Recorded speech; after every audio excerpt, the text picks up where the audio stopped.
The base is dropped on a new edition of Soccer Down Here. It is an overreaction Monday edition on the road. I am still in Charlotte. We'll be heading back here shortly. John is still in Charlotte and has worse internet than me, it appears. Jarrett is not in Charlotte. He is in the A. And you heard John's thoughts on the salty takeaway last night. Jarrett and I will give you some of ours. We'll try to take some questions as well, but we'll bounce around mostly, of course, with Atlanta United and Charlotte yesterday. I'm sure we'll talk a little bit about Manchester City and Liverpool in that instant classic in the Prem. And I'm sure we will get into some other games around MLS, a boatload of goals in Saturday's games, only two in Sunday's game. So plenty of stuff to dig into today. Jarrett, you were not available for salty takeaways, but you are available now. So would you like to give your reactions to yesterday where Charlotte on an Olympico beat Atlanta 1-0? Yeah, it's like I said yesterday though. I mean, I need folks to chill out a bit. Just I guess I was in the camp with a lot of people like I didn't expect the reaction to be that negative. Damn. Um because as we've talked about, I said last time when Atlanta beat Charlotte, like Charlotte's getting better every time out. Miguel Angel Ramirez is doing the Lord's work with that roster that is improving. And is getting performance out of it. And Atlanta was able to, hey, look, Atlanta was able to keep Swiderski from going off, which is something they in Philadelphia right now are the only ones that can claim that. You put your three at the back. You had one extra with Rios and Swiderski. You played with the man advantage there, so you don't end up with a one-on-one with somebody. You get beat on a Olympico where Brad Guzan's comments after the game were that the ball kind of sailed on him a bit. I think he talked about the wind kind of caught it and it just kind of kept carrying. He gets a fingertip to it, I think, and then it got a touch. It goes in. Otherwise, yeah, you had a couple moments late where you were kind of stretched out because you're chasing it. Oh, yeah, forget that. But If people are worked up about that, then I'm sorry, you got to learn the game because you're going for an equalizer. So, yeah, you're going to be stretched. But other than that, it felt like Charlotte was asking to be drawn on that game in the second half. Once Atlanta made changes, it felt like, to me, it felt like Charlotte was there for the taking. It's disappointing because I think Caleb Wiley will want his header back. Oh, yeah, he will. We were right behind it. That was right in front of us, and I was basically in line with Wiley and where he needed to head it. And I was almost jumping when that bounced and fell for him. No, I mean it's a goal you got to put away. It is. I mean, I love Caleb. I love what he's going to be, what he's already been at this age. But that's one that you have to put away because that's a point, and it was there for the taking. It was. He's going to want that back. He will. But it was one of those situations where, yeah, Atlanta is working with depth pieces in different positions. We've gone over this the last few years. Hell, let's rehash it again because I feel like we have to do this every now and then. We went over this in 2019 when everybody freaked out about Breck Shea playing left back so much. He's not playing left back because that's your first choice. He was playing left back because he was depth and he was forced into that role. Same with you Chris can go McCann further back to Chris McCann playing left back. Yeah. Our Lord and Savior Chris McCann playing left back in 2018, up until San Jose just absolutely broke him, and that was the end. That was the end of the magic. It was like when the Looney Tunes run out of the Mike's special stuff in the game against the Monstars. Well, it was also Greg Garza coming back too, which helped. That too. You keep having the situations where, yeah, I mean, you're going to have guys who are out. Depth pieces are depth pieces for a reason. They are capable of playing at a very high level, but they might not be as clinical in those moments. Dom Dwyer dragging a shot wide in the first half that you expect Joseph to put that away 9 times out of 9. The ball kind of finds guys. It happens in baseball a lot where like the ball will find you at the least opportune time and it's going to test you. And sometimes you pass those tests, sometimes you don't. You can be like a Miami who gets a hat trick with the Hamburglar sitting on the sideline. when the opportunity finds them and they take advantage of it, which we'll talk about later today and tomorrow when Dylan comes on. We'll talk about what the hell New England is. That's a different story. But yeah, you created opportunities. Um, Thiago Almada, if you want to take positives away from it and call it what you will, sunshine pumping, whatever. Thiago Almada looks like he is going to be an absolute problem in this league. And Yes. if I can have an offense where to not and as I referenced this yesterday, in the sense of classical music, if he can be my composer and Marcelino Moreno can be my concert master, working off of him and interchanging and being able to share space and being and working together and finding chemistry, I really like what you have to work with there. Um, But yeah, if I told you that you were going to split the two road games, missing a bunch of people in DC and Charlotte, I wonder if people would have taken it, but they would just want it reversed. Like they would have been fine losing to Charlotte, losing to DC, but it stings more because it's Charlotte. But you want to grind them out, found the goal late against DC, and you lost on a goal Olympico. It was very beautifully taken. Don't know how well he could recreate that, No, but it wasn't that's what intended. happened. No, when it happened, I wondered when it happened. Like, is this like when someone like throws a lob in basketball, but they throw it too well and it goes in? Um, Yes. it yeah, it's you lost in a goal Olympico that was unintentional. It was really cool to watch and it was fascinating, and the game was great to watch. Don't let Yeah. all that take away from the fact the game was really fun. The game was good. There are just those moments where it fell to you and you weren't clinical, and that's part of playing on the road in MLS, playing on the road anywhere. But when those moments fall to you, you have to be clinical with them and you got to put them away. It's funny you went with the kind of orchestra description of Almada and Moreno because Juan Malillo, who is the assistant for Pep Guardiola at Manchester City, there's a quote that I saw this morning attributed to him, and he's one of the great philosophers in the game. He's been a coach on his own. He's a coach who influenced Pep in a lot of ways. Pep went to play for him in Mexico specifically to get that time with him at the very, very end of his career. And now Leo is the assistant at Manchester City because Pep wants his brain with him. Leo said that you can't compare football to an orchestra because you have a competing orchestra. The only way you could do that is if you had another orchestra facing your orchestra playing the exact same piece of music. And that's what's so crazy about this game. Because I agree with you. I think it's a great comparison. I think Thiago Almada with 6 chances created yesterday was outstanding. And if that's sunshine pumping, take it up with what stats are. There's nothing can really get into. 6 chances created is 6 chances created. It's real. It happened. But yeah, Moreno is more of the soloist. Almada is more of the conductor. He delivered that great ball early for Dom Dwyer. He just delivered consistent opportunities for a number of different people. It was a good performance from him. It was a good performance from Moreno.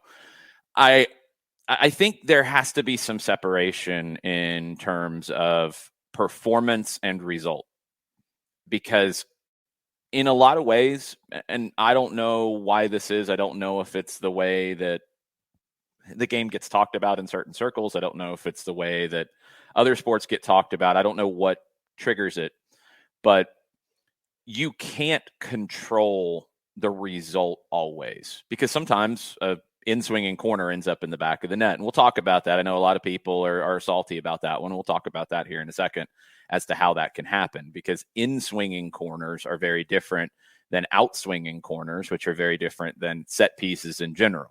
And we have to start getting more specific in these things if we're going to get into it to that degree. But you can have a great performance and you can lose on an Olympico. You can have a great performance and lose on a deflected goal. You can have a great performance and win 5-0. You can control how well you play. And for me, the way I'm judging how well you play is in a few different areas. How much did you control the game? I thought you had more control of this than Charlotte. I think the goal where it happened fed into that to a degree because Charlotte could back off a little bit, didn't have to take control, didn't have to grab the reins as much. That suited them. They were able to press some, but not get crazy with it. They were able to defend a little more with certainty because they got a goal in the 11th. Okay. Atlanta had control of the game. I think the game was played the way Atlanta would have liked. They created chances. They didn't just play and had no opportunities to score. They created a ton of chances. They created a ton of shots. You had more shots than teams have on the average. You had more shots on goal than teams have on the average. Teams, not just Atlanta, teams across the league. Kalina had to make 6 saves. He had to make a couple of really good ones in the first half. And then you had a couple that were like a foot, 2 feet, very, very close going wide that didn't force a save, but were good opportunities. The XG shows you that Atlanta was good. I don't always buy into the XG, but the XG was very good for Atlanta United. The XG was not great for Charlotte, even though they had a goal, because an Olympico is like a .001 or whatever it is. I don't know. I don't even know if it registers because you don't expect to score from that place. It's a game that's frustrating in the sense that you played well enough to win and you didn't get anything out of it. That part's frustrating. That frustration goes away pretty quickly because the team played well, not at full strength. Not even at full strength for what we, as my camera falls down, not even for what we know it can be full strength once it gets everything going again. Sorry, I got a little excited. I think I banged the desk. We know for a while we're not going to be full strength with Joseph Martinez, okay? They didn't have Luis Araujo either. You didn't have Mateus Hosechu either. You're getting Emerson Heineman back. So full strength is going to be a fluid term for a while. Get used to that. What did we learn yesterday that I think carries forward? In my mind, Ronaldo Cisneros is the best fit for this team up top. His pace opened up more space for Thiago Almada, more space for Marcelino Moreno, give him more than a few days of training, and I think he is your starter up top in place of Joseph Martinez right now. And it's nothing against Dom Dwyer, because Dom put himself into some good positions. Dom battled yesterday. Dom can still be very useful for this team. But I think the way that the team is currently playing, and with Moreno and Almada, and I don't think that dramatically changes when Araujo comes back into it. Dwyer and Joseph, because Dwyer's playing a lot like Joseph in terms of trying to drop in, trying to combine, trying to be a little bit of that target forward at times, a pivot point to be able to combine and then turn and run. Cisneros isn't doing that. Cisneros is staying up high. He's looking to get in behind. He's got the pace to get in behind. Good grief, that guy's fast. He opens up more space because he doesn't come back into the space. Joseph can combine. Look, Joseph is a better technical player than Dom Dwyer, in my opinion. So when Joseph drops in, he can hit that 1-2 and go. And we've seen it over the years many times before he had the knee injury. You saw it go back to the goal in the second leg. Well, yeah, that one. I was thinking the second. 2019? Yeah. I was thinking the second leg against Monterrey, them and Nagby. He can combine and give those 1-2s. Dom's not quite as strong in that area.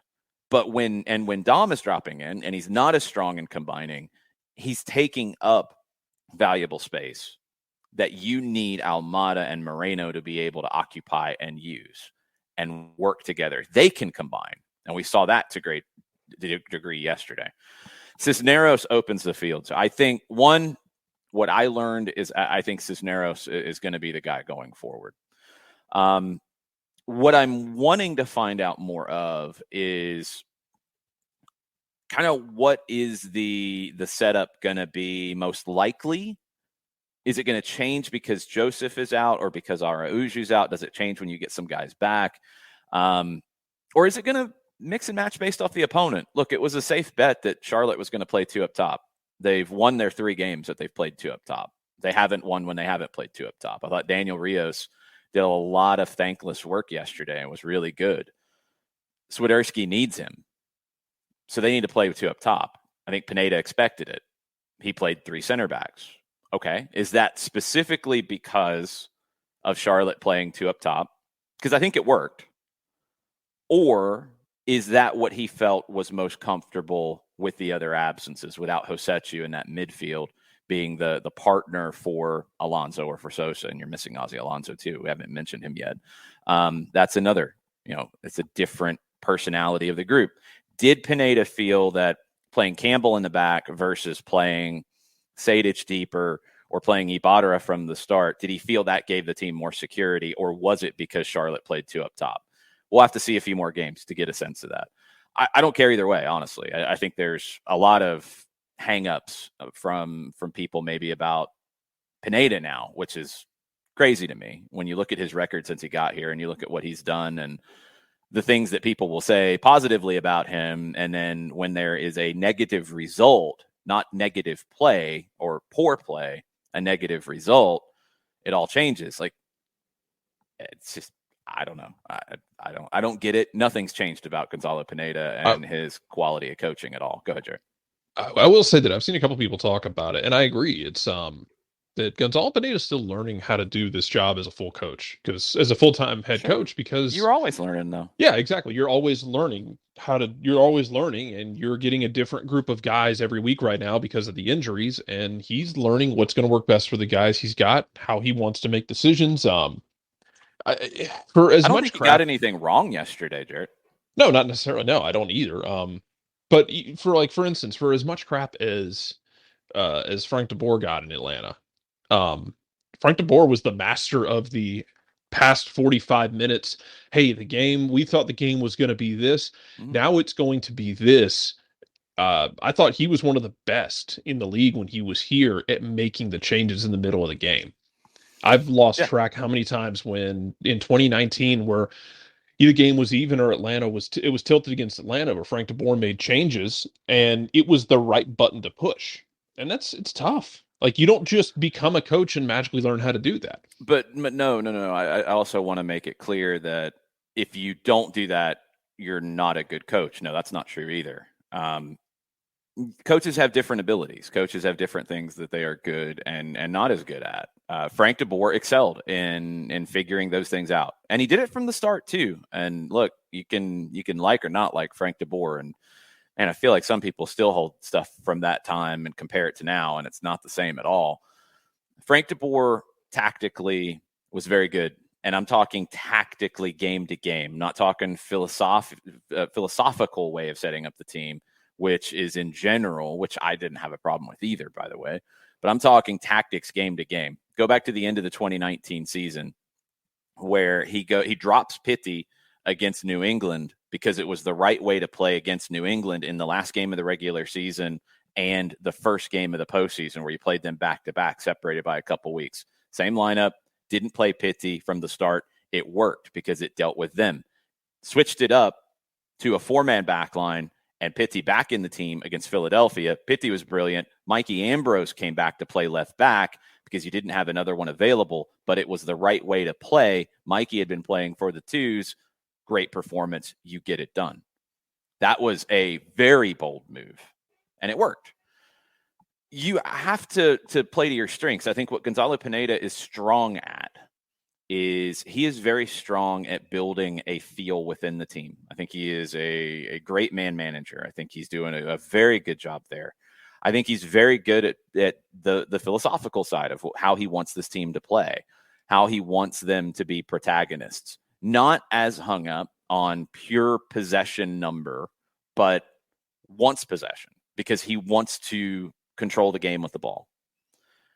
I think Gonzalo is doing a very good job, and the record backs it up.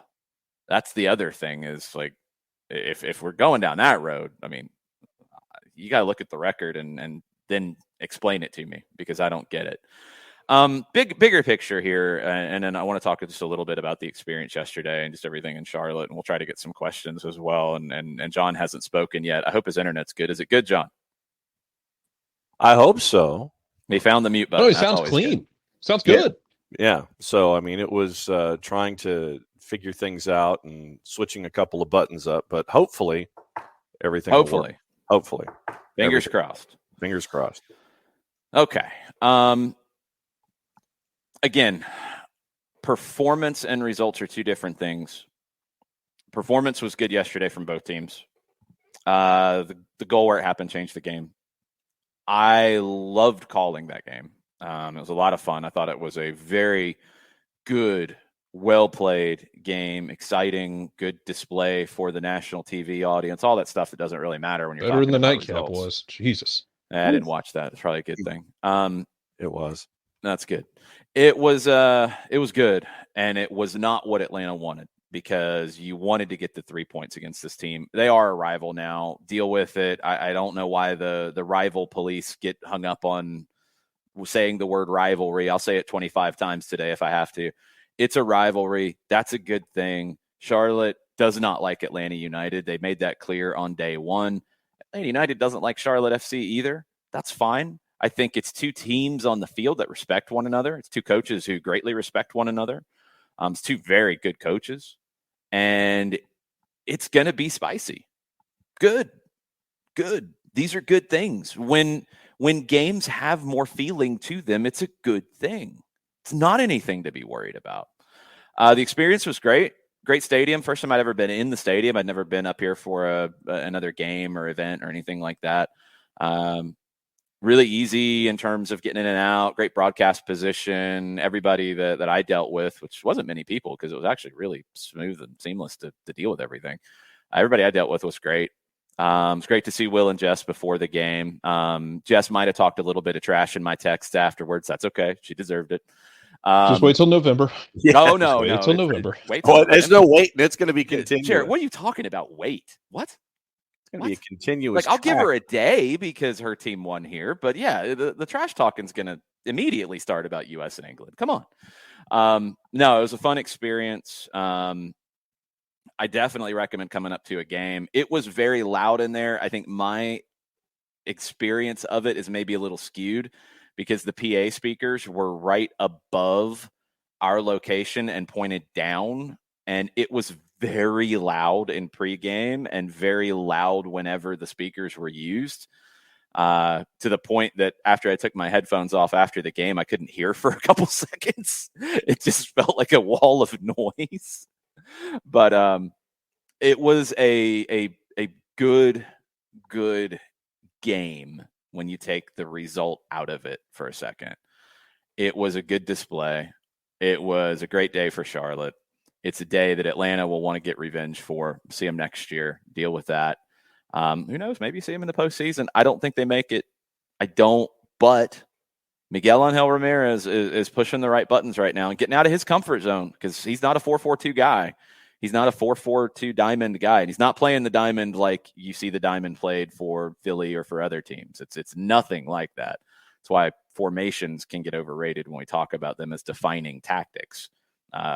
Miguel's 4-4-2 diamond is completely different than the others. And it's working for them right now. Now you're about to get Józwiak, the Polish winger. I believe he's actually in Charlotte now. You are going to get other wingers, I would hope. I hope they remember that that's a position you need to fill. And then Ramirez will have more options, but he's shown an ability to find what works. And just like I said about Pineda being a great man manager, I think Ramirez is. I really do. And I think he's got a team that believes in everything he wants to do. So good rival to have.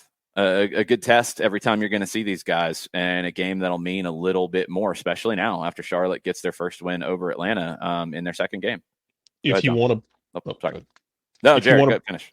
Okay, if you want to break it out and get rivalry specific with it, hey, both teams won their home games by one goal. One on a deflected goal, the other one on an accidental goal Olympico. It's pretty fun. They can both trash talk about it. And yeah, it'll kind of stew for a while. Charlotte, go while you have this moment to stew. I invite you to direct your spite towards Nashville and Orlando. They don't want to feel left out either. I don't think Charlotte's stewing, Jared. I think Charlotte's probably happy these days. Why would they be stewing? Throwing probably a little bit. Yeah. Oh, they'll get mad. That's okay. I want them to get mad at Orlando and Nashville. Give it an hour or two, and Charlotte will get salty about something. We know that's coming. I mean, they'll be tweeting. As Coco talked about it, Charlotte as a whole doesn't like Atlanta. It's not just soccer; it's the city. Exactly. Well, that's where it all started from. Yeah, it's this whole citywide thing. It's a different hate. And Coco's in Louisiana. He understands. Like, it's a different type of hate than like Atlanta, New Orleans. Again, put an MLS team in New Orleans, and I'll show you what hatred is. Don't talk to me about El Tráfico being the best rivalry in MLS. Miss me with all of that absolute garbage. Hold up.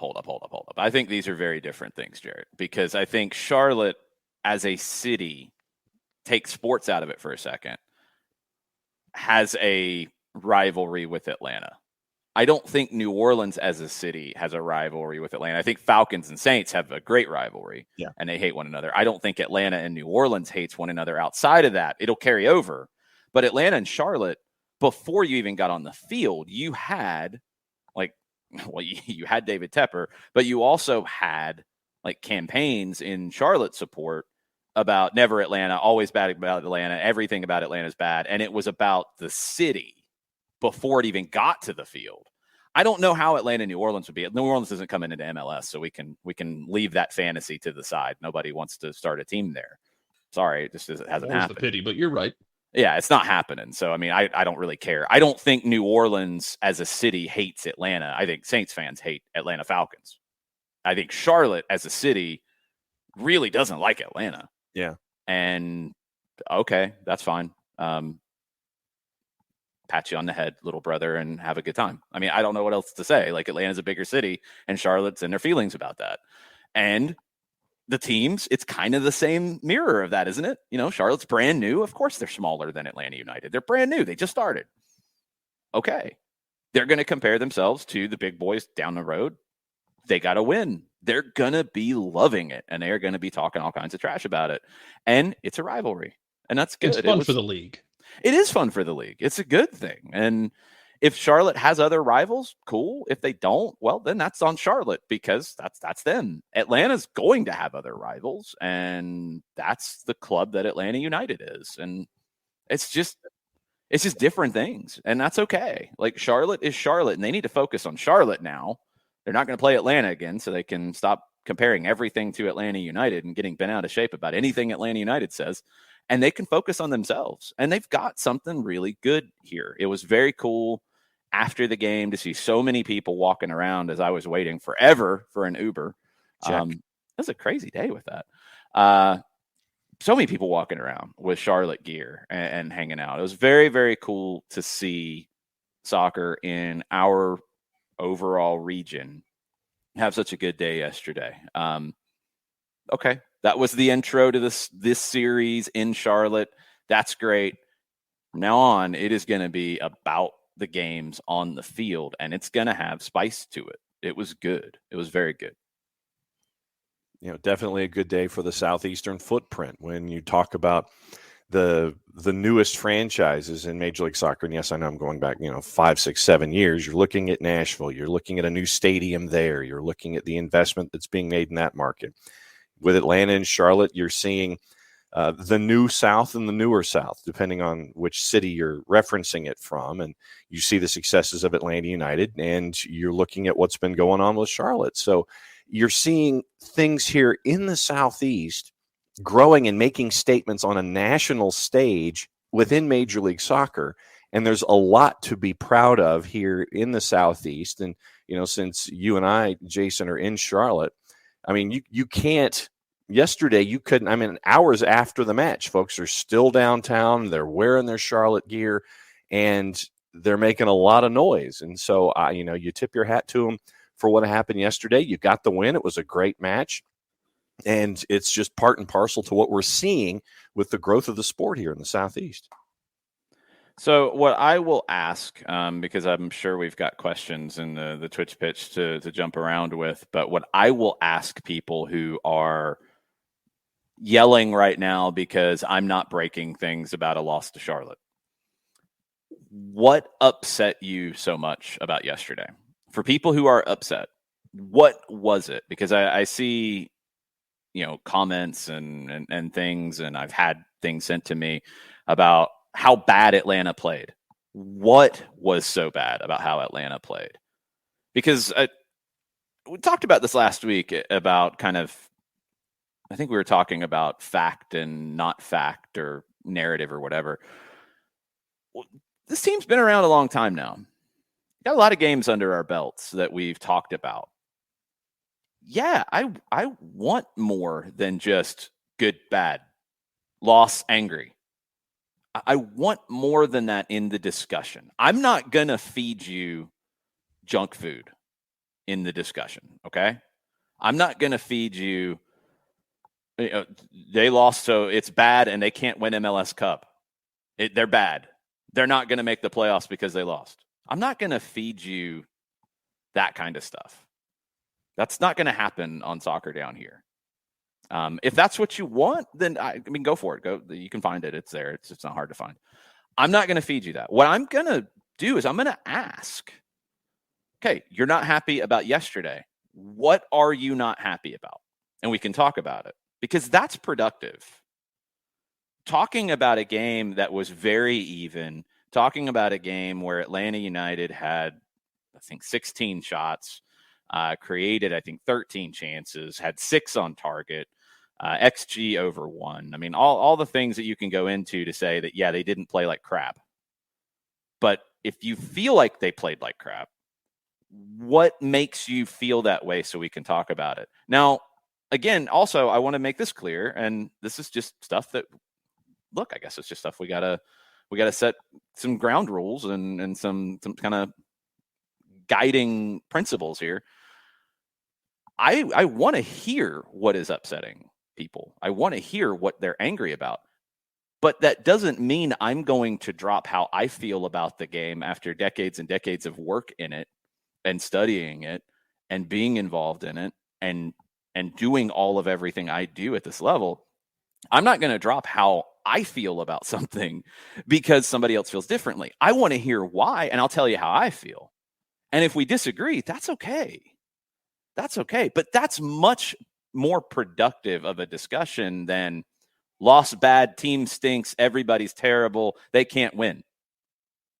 That doesn't, what does that actually do? Where is something to talk about in that? There's nothing. You can't have a discussion on that. There's nothing to have. So let's try to have productive discussions, wins and losses. Because just because they win, if they play badly, doesn't mean you're going to win MLS Cup and you're the greatest team ever and all those things either. The result and the performance are two different things. Obviously, good performances more often than not result in wins. But you can win playing badly and you can lose playing well. You have to separate the two. I don't like the result, obviously, duh.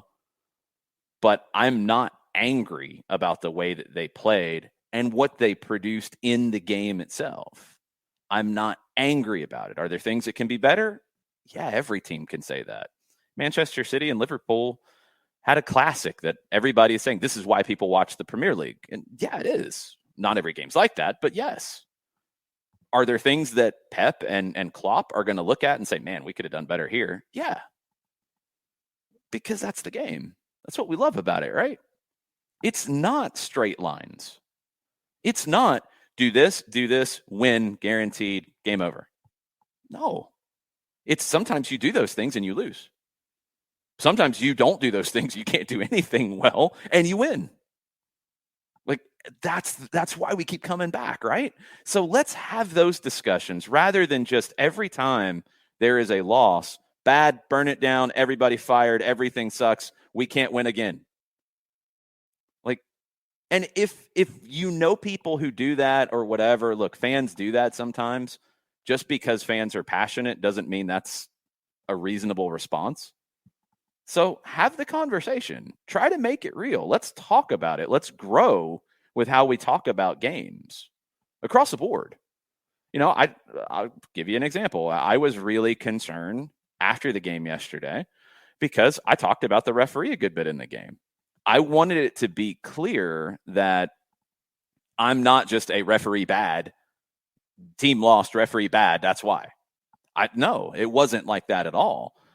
I thought Alan Chapman was inconsistent. I thought he used his cards very poorly, and I thought he called the game differently in the second half versus the first. The foul count backs that up, where the cards were thrown backs that up. And it was very different than it was last week. Armando Villarreal, and this is why persistent infringement is a point for me. Go back to last week in DC. Armando Villarreal throws yellow cards after, and Jeff and I calling that game were a little bit like, okay, hey, he's got to go to the book here. Hey, he's got to go to the book here because this is very clearly a tactic from DC to break up the play in the middle third. He was warning. He was doing what he's supposed to do. Maybe he set the bar a little bit higher than you would have liked. Okay, that's fine. It's his prerogative. But he went to the book on Canals. He went to the book on Jafal, the two holding midfielders, gave them yellows in the 30s in terms of minute marks, I think 32 and 38. They had to play the rest of the game differently. They had to back off a little bit. They couldn't just whack people in the middle third. Game changed. Atlanta was able, because they had earned these fouls. It's not like the fouls just happened out of thin air. They earned them. They were able to play differently because they couldn't just get kicked all day at midfield. This game didn't go that way. Alan Franco consistently kicked Thiago Almada from behind as he was receiving the ball. Consistently. Christian Fuchs consistently forearm to the back of Dom Dwyer, shoved him twice. I mean, forearm extended, didn't even get a foul called. When those things happen, and what I said going into halftime was, look, Alan Chapman's going to be the referee in the second half. Atlanta has to figure out how to play in the game that they're playing today because they're not going to get these calls. Well, the second half, the calls changed. But by then, if you start then calling fouls and you start setting the bar for persistent infringement, then you're throwing yellows in the 75th minute, in the 80th minute. They're meaningless. They do nothing really to change behavior. They change it for just a little bit of time. Go back to the week before. Canals and Jafal had to play a lot longer in a very different manner. It was very inconsistently reffed yesterday. Did it affect the game? No, it didn't affect the way the outcome went. Did it affect the way the game played out? Yeah, to a degree, because Charlotte was able to be very physical. Atlanta's not a very physical team in those kinds of spots, so they're not a team with how they started that's going to take advantage of very loosely called game. Franco Ibarra came in and kind of changed a little bit of that because he started kicking some people too, because that's what he likes to do. And he got a pretty quick yellow for it, which didn't make a lot of sense in the way the game had been called. But I did not want it to come across as team lost, referee missed a call, whatever, referee bad, that's why everything was bad. No, I wanted to explain what I liked or didn't like about the referee, what specifically my problem was. All the physicality that he allowed, you can go back and look at the play before the corner. I thought Alan Franco was fouled. I thought Daniel Rios yanked him down and committed a foul. It shouldn't have been a corner. It was. It ends up in the back of the net. Those things happen. That's part of the game. You know, I don't like it. I would have loved for that to have been called differently, but that's going to happen from time to time. You can't get hung up on little calls like that. I'll get hung up on a penalty if I like it or don't like it. I'll get hung up on a red card if I like it or don't like it. But calls in a game, yeah, it led to something that maybe shouldn't have even happened. Whatever. The pattern of the way the game was called yesterday was my biggest issue. It was different in minute 1 to 45 and 46 to 90. It was not like it was last week. It's something that you can look at the numbers going back, and I shared it with these guys, and I didn't even really get a chance to talk about it yesterday because of the way that Chapman called it. But Atlanta United since 2019 fouled 20 or more times in a game, 11 times, by far the most in MLS. The second most times fouled 20 or more in a game is 5. Since 2019. Atlanta's been fouled 20 or more times, 11. Can argue about, they dive. That's why they get these calls. Or you can argue that, well, maybe there should have been even more calls. Either way, with that much information, it is clear that there is a tactic to play against Atlanta United, to break up transition, to break up possession. Foul, especially in the middle third. You see some teams who are not savvy about it. You see some teams who are good at it. It's an issue. And when it's called inconsistently in the same league by Armando Villarreal and Alan Chapman, it can be very hard sometimes because that's a wild swing. You have to adjust to the referees. Every referee has their own way of calling it, but man, like calling it tight and actually employing persistent infringement versus not calling it tight. And I thought he had left his yellow cards in the locker room. That's like two different worlds. So that was where I was with that. But I got a chance in the full-time report, I think, to explain it in more detail, like I just did. And that's what I want to get out of the discourse around soccer in our region and just in general. One, we have the time. We're doing this every day for a couple of hours, and we can go deeper into stuff. That gives us a little more of an advantage. But it can't just be hot takey yelling, burn everything down, or they're going to win every game going forward the rest of the way. We can go deeper. We all have learned about the game over the 6 years that Atlanta United's existed, over the 6 years that we've been doing the show.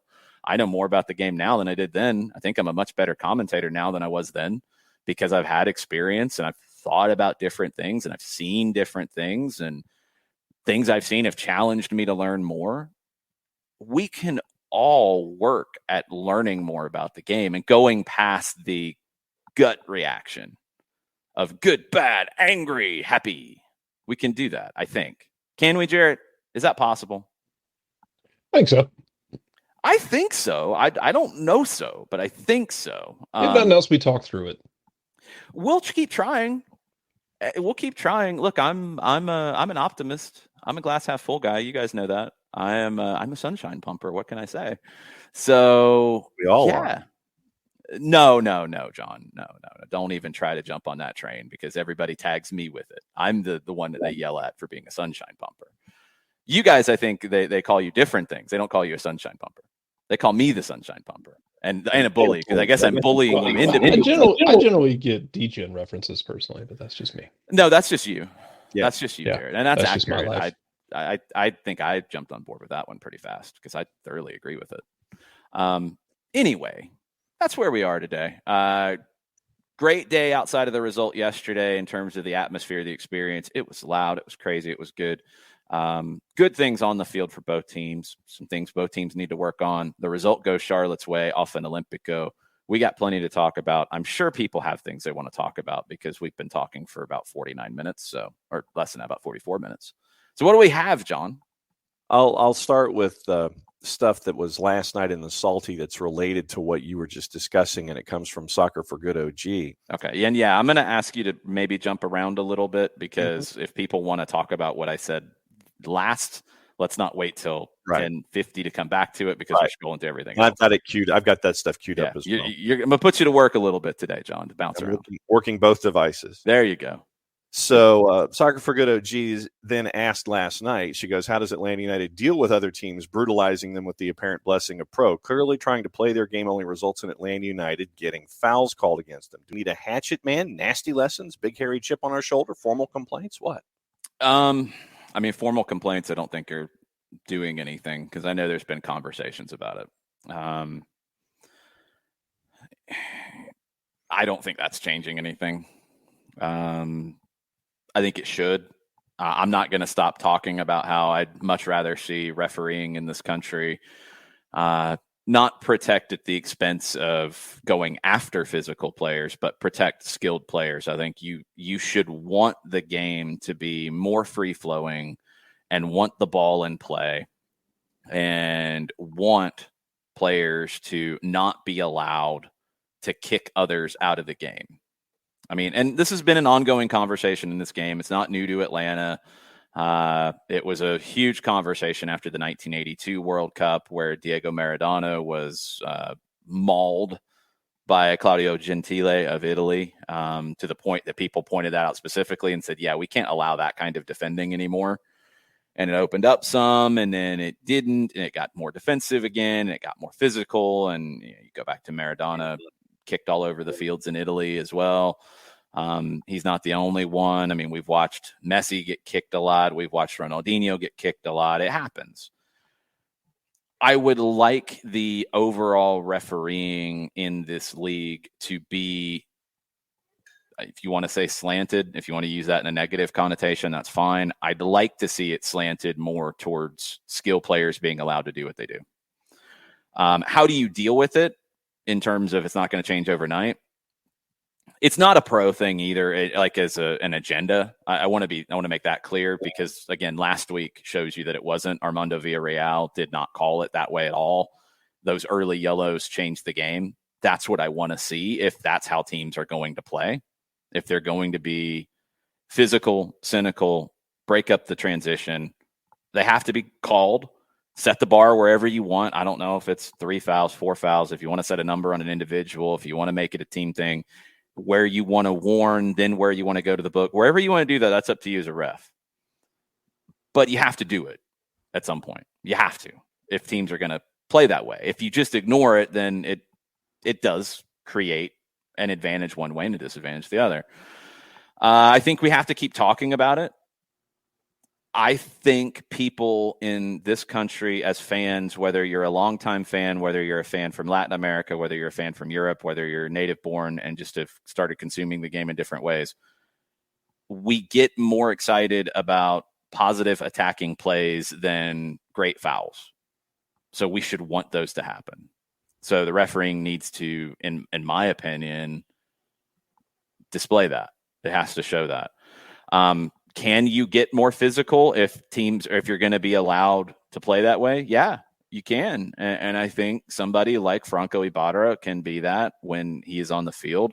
I think Ozzy Alonso could have been that if he had been on the field more. I think Santi Sosa needs to get a little bit of a mean streak at times.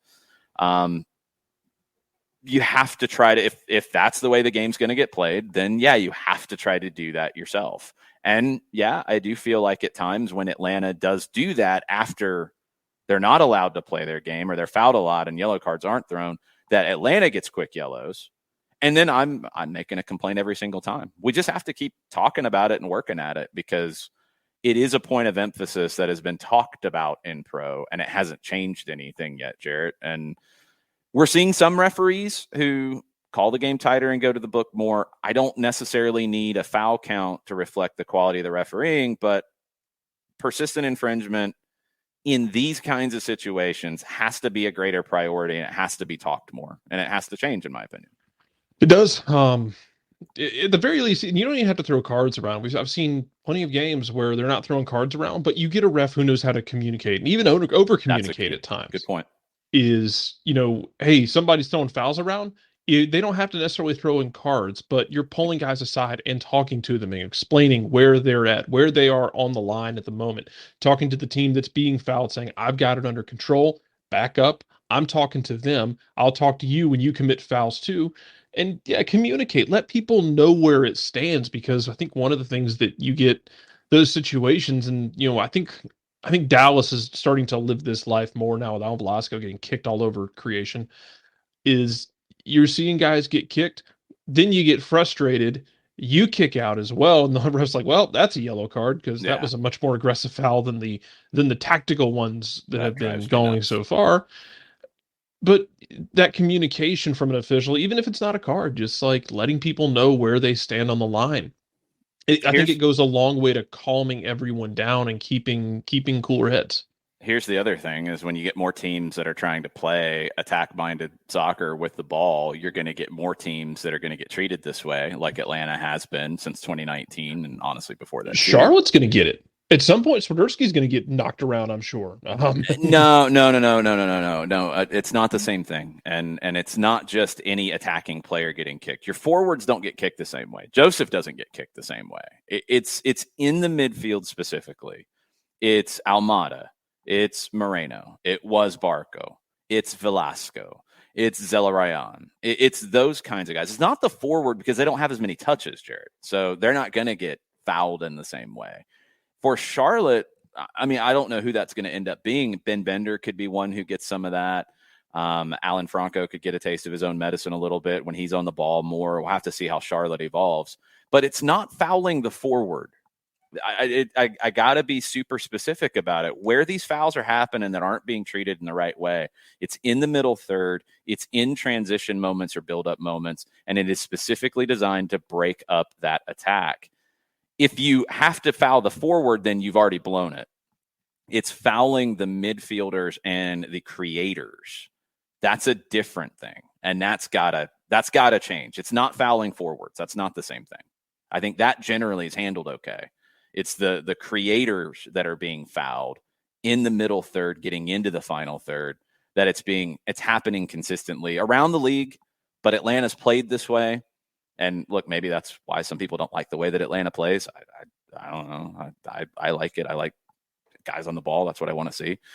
But when you do that in this league, you're inviting more fouls, and Atlanta has been the team that's been fouled the most. And it's something that's got to change. But more teams playing that way, more teams having the conversation, that'll be good. Y'all can have a conversation without me for a bit. I will be back in the second hour, okay. But I will dip out. There have been complaints for you to discuss the end of the twos game. You can do that without me if you'd like. I want to get my piece in that. Hey, the twos were not good in the first half. Jack Collison was very clear about that and did not pull punches at all. Yeah, the end of that game was a hot mess. We can talk about that in a bit. I'll be back. Y'all talk about that or talk about whatever you want. Yes. Bye, Jared. See ya. Bye. Why'd you say it like that? That was weird. Because he's coming back. It was the tone. It sounded very strange. Anyway, why don't you, while we have a little bit of a breaking point here, and I'm going to feed you something different because I don't have my normal setup, but I do have access to something. Why don't we see how this goes, and why don't you tell everybody about our good friends Eliminize right now? Eliminize Service, proud sponsors of everything soccer down here. And since I'm in Charlotte, I do not have QR code over my left shoulder. For those of you watching on Twitch, for odor-free, gluten-free air, one place that you need to go. It's Eliminize Service. Realtors and property managers use it to make sure that their problems are eliminated when it comes to odor-free, clean, fresh air. And it's a turnkey process for said realtors and property managers to make it easier for them with their facilities, so they can be turned and end up with new sets of individuals. It is different than our favorite masking agents, because those masking agents that we have under the sink, all they do is mask the problem. They just mask the odor. They do not attack the problem like Eliminize Service does with their proven formula to attack problems down to the molecule. Pricing can be done one of two ways, either by the cubic foot or parts per million, to make sure it is an affordable price for you to attack your problems. So if you're looking for Eliminize Service to take care of things in your home or in your business, you can go to their website, ELIMINIZE.com. But do us a favor, after the .com, go /Atlanta so they know what part of the world that you are talking to them from. Eliminize.com /Atlanta for odor-free, clean, fresh air. Eliminize Service, proud sponsors of everything SDH. StreamYard has added background music as an option. So cool.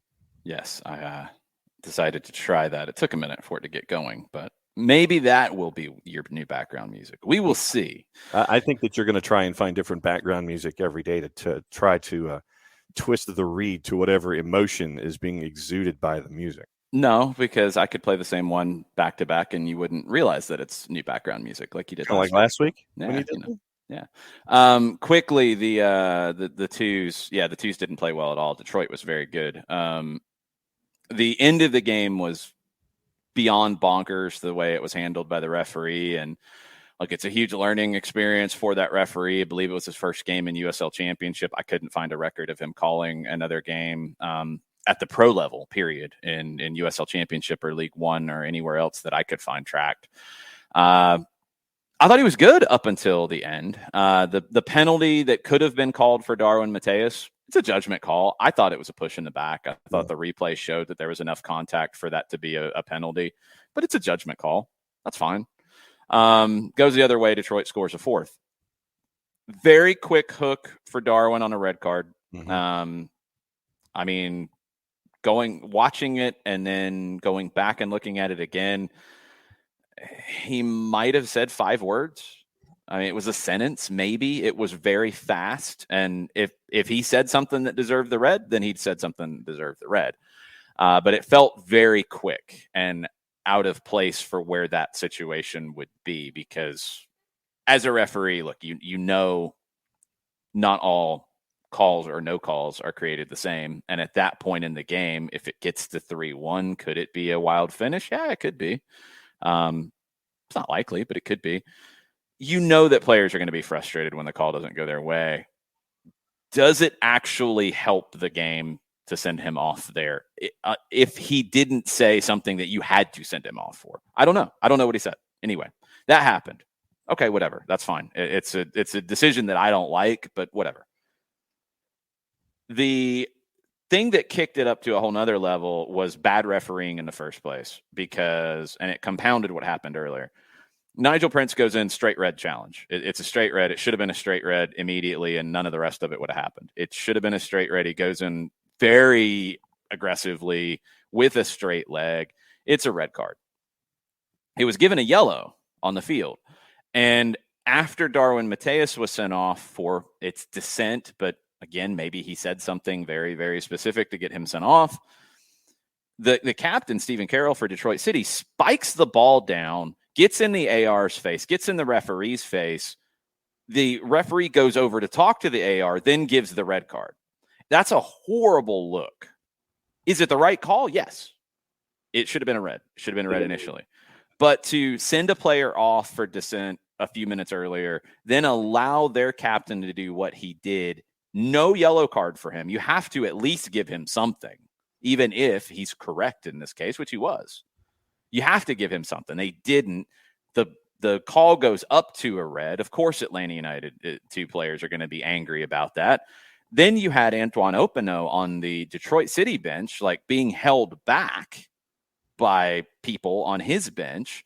Jack Collison goes over to try to calm him down. Jack is completely calm in the area. We could see it. It was captured really, really well by our camera folks. Jack gets a yellow. Omar Jarun gets a yellow, the assistant for the twos. Openo doesn't get anything. Carroll doesn't get anything. And everybody's angry down the stretch. And luckily, they only played 2 minutes of stoppage. They didn't even need to play that. It's 4-0 They at shouldn't that have even point. been that much. But that's not worth getting worked up about because it doesn't matter. They could have called it at that point. Everything had calmed down by that point. That's the least of the issues. Yeah. If we don't need to harp on that one because it's nothing. The ref could have lost control of this in a very bad way. Luckily, the teams calmed down. But he blew it at the end with those decisions. It didn't affect the outcome. It didn't do anything to affect the way that the twos performed. They did not perform well. Up till that point, up till the penalty decision, I thought he had a good game, and I said as much on the call. But he blew it at the end. It's very hard to do that job. If that was his first professional game, look, he's got a lot to learn, and he will learn from that. You have to get the experience. You have to get it at these kind of levels. I have no idea if he'll end up being an MLS referee or not. It's one game. He's got to get a bunch of games at this level to see. But I thought he did not handle the temperature of the game at the end well at all. And the non-red, yellow, that whole incident, if he had given the red initially, it's nothing. It should have been an easy red card decision. That made it worse. So he struggled at the end. He had a good 70-plus minutes, and he struggled at the end. It didn't affect the outcome. We'll see if we see him again, and we'll see if he continues to improve as a referee, Jordan Gray. But those bad moments don't take away the good moments either. But it is pretty bad in some big moments, and it could have gotten really bad. Luckily, it didn't. So that was the experience with the twos, and then I drove about 4 hours to Charlotte afterwards. And now I made it a little. I stopped for gas. If I hadn't stopped for gas, if I'd been fully gassed up, I probably would have made it in just under 4, about 3:40. I was moving pretty good, and made it all the way to Charlotte and crashed and got up and did the game yesterday. And no goals for Atlanta in the game yesterday either. And by the time I got back to the hotel, I walked over to 7-Eleven and got a couple beers. Just the little singles because I could not drink a 6-pack. I wouldn't be doing the show this morning. And, of course, the only beers that I could get in the singles at the price point and the amount that I wanted to get were the Michelob Ultra Charlotte FC cans. Wow. Bottles, aluminum bottles. I was like, this is just insult to injury. Just keep pounding the info right there. Just come on. But yes, that was – and I was asleep pretty early last night because I was beat. Yeah. And so what else for we got on the Twitch page? Well, I was going to say really quickly for Atlanta United too, their next match is on Sunday, I believe, up in Indianapolis against Indy 11, and Indy 11's right below them in the standings. I think it's Saturday, but you're going to be missing Darwin Mateus. That's a big loss. Yeah, and that was the other point. Just no Darwin Mateus as a part of your offense going to the mic to take on Indy 11 on the weekend. Yeah, I think it's around the same time as the first team game. Yeah, it's at 7:00 on Saturday. Okay. First team plays at 6. So dueling matches with FC Cincinnati and Indy 11 with the 2s and with the first team on the weekend. Mm-hmm. All right. So when you asked what folks wanted to talk about, Wiley E. Coyote says, specifically for Atlanta United, it felt like we were stuck in our own half a ton in the match against Charlotte.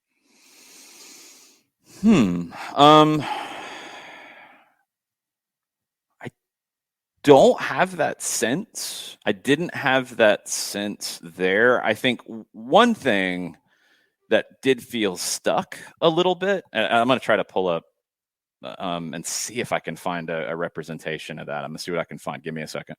But one thing that did feel stuck at times was moving from side to side faster.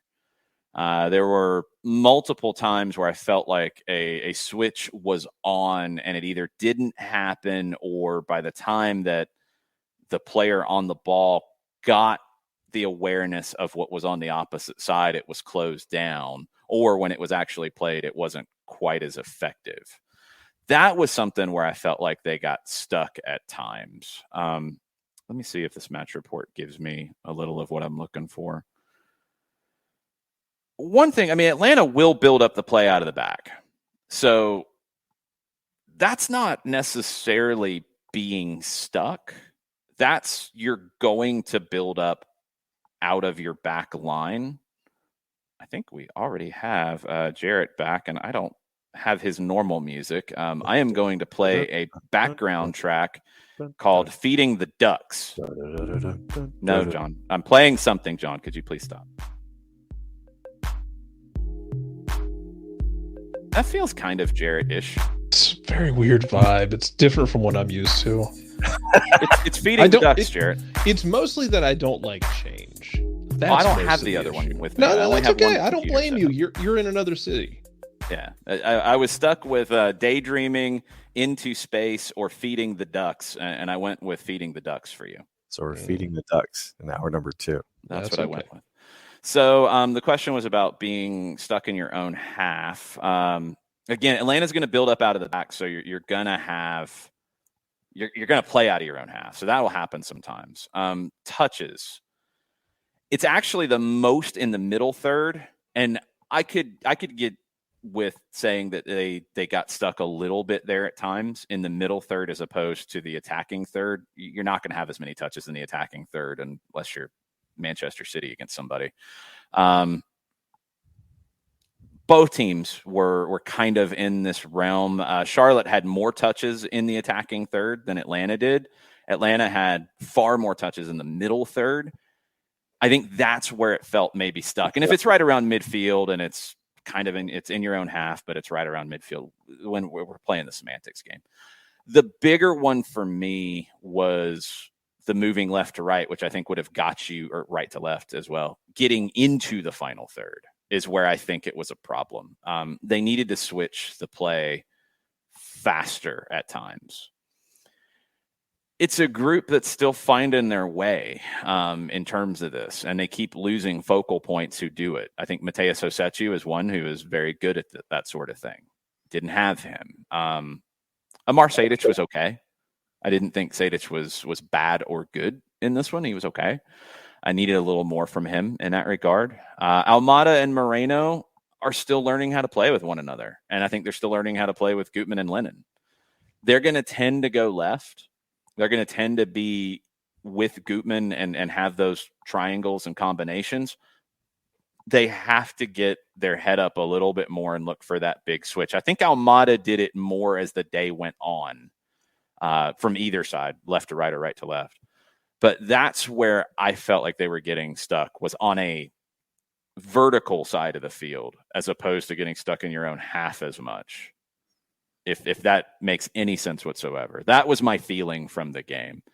The touches, just to give it to you, 67 in their own penalty area, 225 in the defensive third, 318 in the middle third, 110 in the attacking third, 15 in the attacking penalty area. They needed to get into the final third more. That was one for the possession you had, which was about 50-50. For the touches that you had, for the passes that you had, I think you needed to get into the final third more. Charlotte was able to do that more. They were, again, the goal where it happens allows them to be more vertical and less possession oriented. They're a possession based team too. They didn't have to take some of those chances, so they could play longer, and they got touches in the final third. But again, when you go to XG, they didn't create as many good chances with it as Atlanta did. So you get back to really the sense of it. To me, it was a very even game. And give Charlotte credit for not allowing Atlanta to easily get into the attacking third and sometimes maybe getting them stuck around midfield.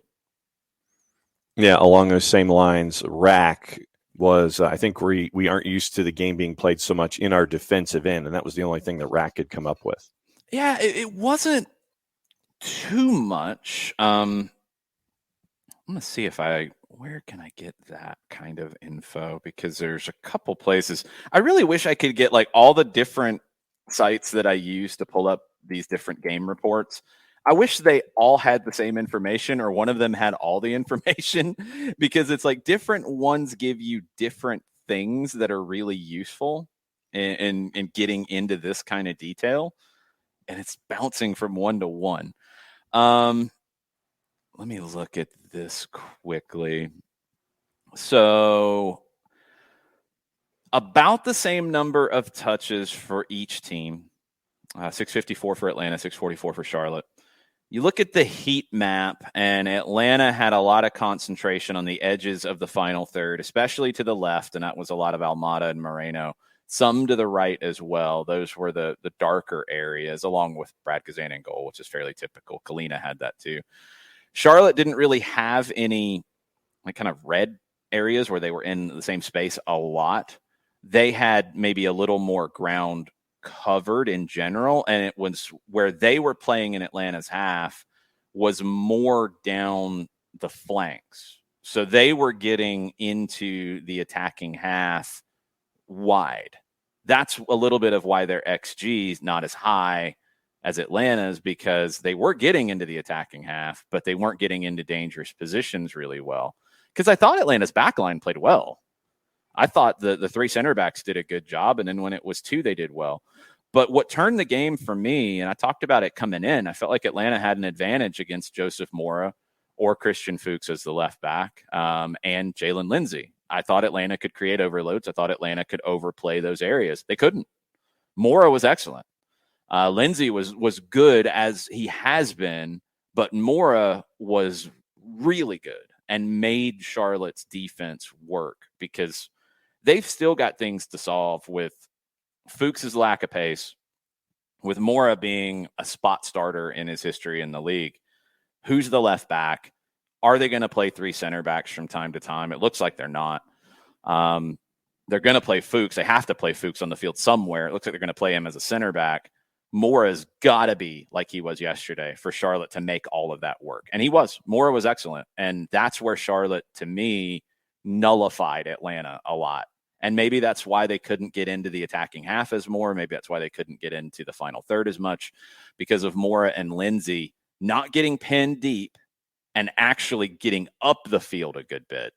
And that was really where I think Charlotte was able to, I don't want to say control the game or dominate the game, because they didn't. That's where they took things away from Atlanta that Atlanta could have used to create things. Also on the board, we've talked about Alan Chapman. That was what Abby and GH had mentioned about Alan Chapman and his inconsistency. GH talking about being frustrated with Chapman, how Atlanta United can't deal with the physical battle. Jarrett, Bart came in on the Twitch pitch. What I'm upset about is that we still don't defend set pieces well. That's not specific to this game, but we're very much not defending set pieces well at all, and that led to their goal. Had a series of corner kicks we couldn't clear that allowed them to keep pressure on us. This is a trend that is very concerning. Go ahead. I know you want to. No. I mean, it's set piece defending is an issue. Yeah, but set piece defending in this situation, yeah, you couldn't clear. Charlotte had, I think, 3 corners in fairly quick succession. I thought you should have had a foul and should have got out of that, but you didn't. Okay. The actual goal is very different than the issues defending set pieces. The actual goal is more of a fluke. Brad Gazan talked about the wind. The wind was an issue in the bowl. Like, it was swirling. You saw long balls get hung up in the wind or blown further a lot of times. Felt like when Kalina played long, Robinson, Campbell, Franco had trouble judging it at times. And the Charlotte players did too. All of that said, where I think the issues are the worst for Atlanta in set piece defending, it's not defending free kicks. That's a completely different conversation. Let's get specific. I don't think it's outswinging corners as much either. You got to clear. You got to then get possession after the initial clearance. Atlanta won the initial corners. They weren't getting out of their defensive third. You've got to get it and turn it and go, or draw the foul and get out, which we see so many teams do. In-swinging corners are a big problem. And that's a very specific situation. DC gave Atlanta problems with those, didn't score last week, and DC's a good set-piece team. Charlotte gets one off an in-swinger, and Olympico is a fluke. This was not Quito Diaz from Barcelona of Ecuador getting his head up and seeing, hey, I can hit this with the outside of my right foot and do something that's crazy. That was very intentional. Still the most insane goal of the amazing. month. Just amazing. This was not that. This is putting it into an area that's crowded and there's chaos. What I do want to see, and I talked about it on the full-time report, on in-swinging corners, watch how teams set up. Generally, you'll have somebody on top of the goalkeeper. And that's typical across a lot of teams. Teams are doing that to Atlanta. Atlanta will do that to teams too. You want somebody on the goalkeeper because you want to make it difficult for them to find the flight of the ball, to get to the ball. You want them to have a difficult time. What teams do to counteract that, and I think what Atlanta United should do, and they did not do in this game at all. I'd have to go back and watch other in-swingers against other teams to see if they've done it before. They didn't have a defender get there and make a point of getting that player away from Brad. And Brad's got to call for that too. And you've got to handle that better, because you had a player right there. You've got the wind. You've got an in-swinger, which is difficult to deal with anyway, because you're trying to judge the swing of it into you. It's crowded. Get that player away from Gazan. Get in there and kind of bump them around. We see it all the time. This is the game within the game, right? You see that player get there and try to get up right next to the goalkeeper and do this kind of nonsense and maybe back into him a little bit. The goalkeeper might give him a little shove and throw their hands up and yell at the referee. You need a defender to come in there and do that as well, to where the referee has to deal with it. Then the referee does what we see so many times with their, hey, everybody, stop that pushing. That's very bad. And what happens a lot of times is a foul gets called going out. But you've got to do those little things to deal with in-swingers. In-swingers are hard for every team. They're especially hard right now for Atlanta United. And Atlanta's got to deal with it better. I think you got to get into that kind of a situation. Get the guy away from your goalkeeper, and it'll be easier for Gazan to deal with it. If there was a set piece that was scarier, honestly, was the one right before that, where I think it was Charlotte. Alan Franco gets his head on a ball and at the near post, and it goes just wide of the near post. It was almost like that Julie Ertz classic style of just run it near post and let him just try and glance it in. It was close enough that SofaScore marked it for a goal and then had to unmark it. Whoever was punching for SofaScore got fooled by it too. Everybody did. The fans got fooled by it. Mike got fooled by it. That one got fooled by it. That one was tough. It's that we're gonna go quick near post, and it's a different kind of animal to deal with. Yeah, that's a really good point, because if you want a second issue to me on set piece defending, that's beyond just set piece defending bad, near post, and this can be in swinger or out swinger. Joseph usually is for you. It's where Joseph usually is. That's part of it. That's part of it in this one for sure. But your Kansas City goal, now that was up against the end line. I think that was really well worked, but that is driven low-ish. I mean, it's still headed, but it's low. It's driven, not floated. If it's floated to the near post, Joseph wins that a lot of times. If it's driven and that player is not accounted for, they can do what they did in the Kansas City game where it's flicked onto the back post. If there's another issue, and this is a lot of your bets on how you're going to defend this, and Gonzalo Pineda's talked about it. They work on it. Yes, they don't just ignore it. They have went man-to-man. They have went zonal. A lot of teams do zonal. A lot of teams do man-to-man. A lot of teams do some combination of the two. They've done all those different things. It is down to execution more than anything. Where things get redirected, especially from the near post. Near post in general is weaker than the back post because I think that you look at the Atlanta United roster, if it's floated to the back post, Miles, Franco, Campbell, all good in the air, all big guys, they're going to go up and win those a lot of times. Okay, that's good. Near post is more of a problem. The Franco flashing one that is a run that he got to the ball and wasn't blocked off, that's a problem. That's what happened in the Kansas City one, except it was flicked onto the back post. The redirects, and sometimes teams will try to do that from the back post headed back across. Those prove to be challenging, as they are for a lot of teams, but more so for Atlanta. Set piece defending has to improve. But specifically to me, the in-swinging set piece defending, get more physical, get more dark arts, if you want to call it that, whatever. Work the referee in those situations. Don't let somebody impede your goalkeeper. And better near post defending outside of having Joseph at the corner of the six, winning anything that he can win as a free man. He's not there right now. So this is maybe a chance to kind of rearrange how you defend the near post a little bit.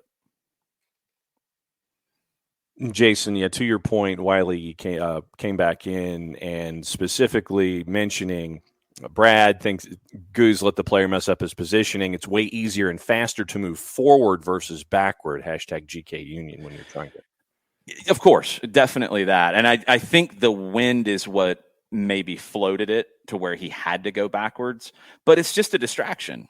And in those kind of situations, like a half second of a distraction can be enough that then he didn't get that step back quicker to deal with it floating over a little bit more. And if he'd had a half second, maybe you get that and you knock it over the bar. Maybe you knock it wide.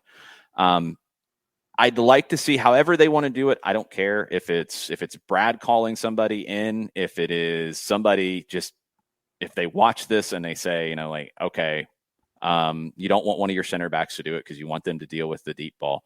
If it is, Sosa's good in the air too, so you kind of want him in those spots. If it's your forward, if it's one of your wingers who comes in there and says, okay, hey, you're not going to get next to Brad. I'm going to bump you out of this spot. Yeah, I'm going to make the referee deal with it. I'm not going to let you distract our goalkeeper.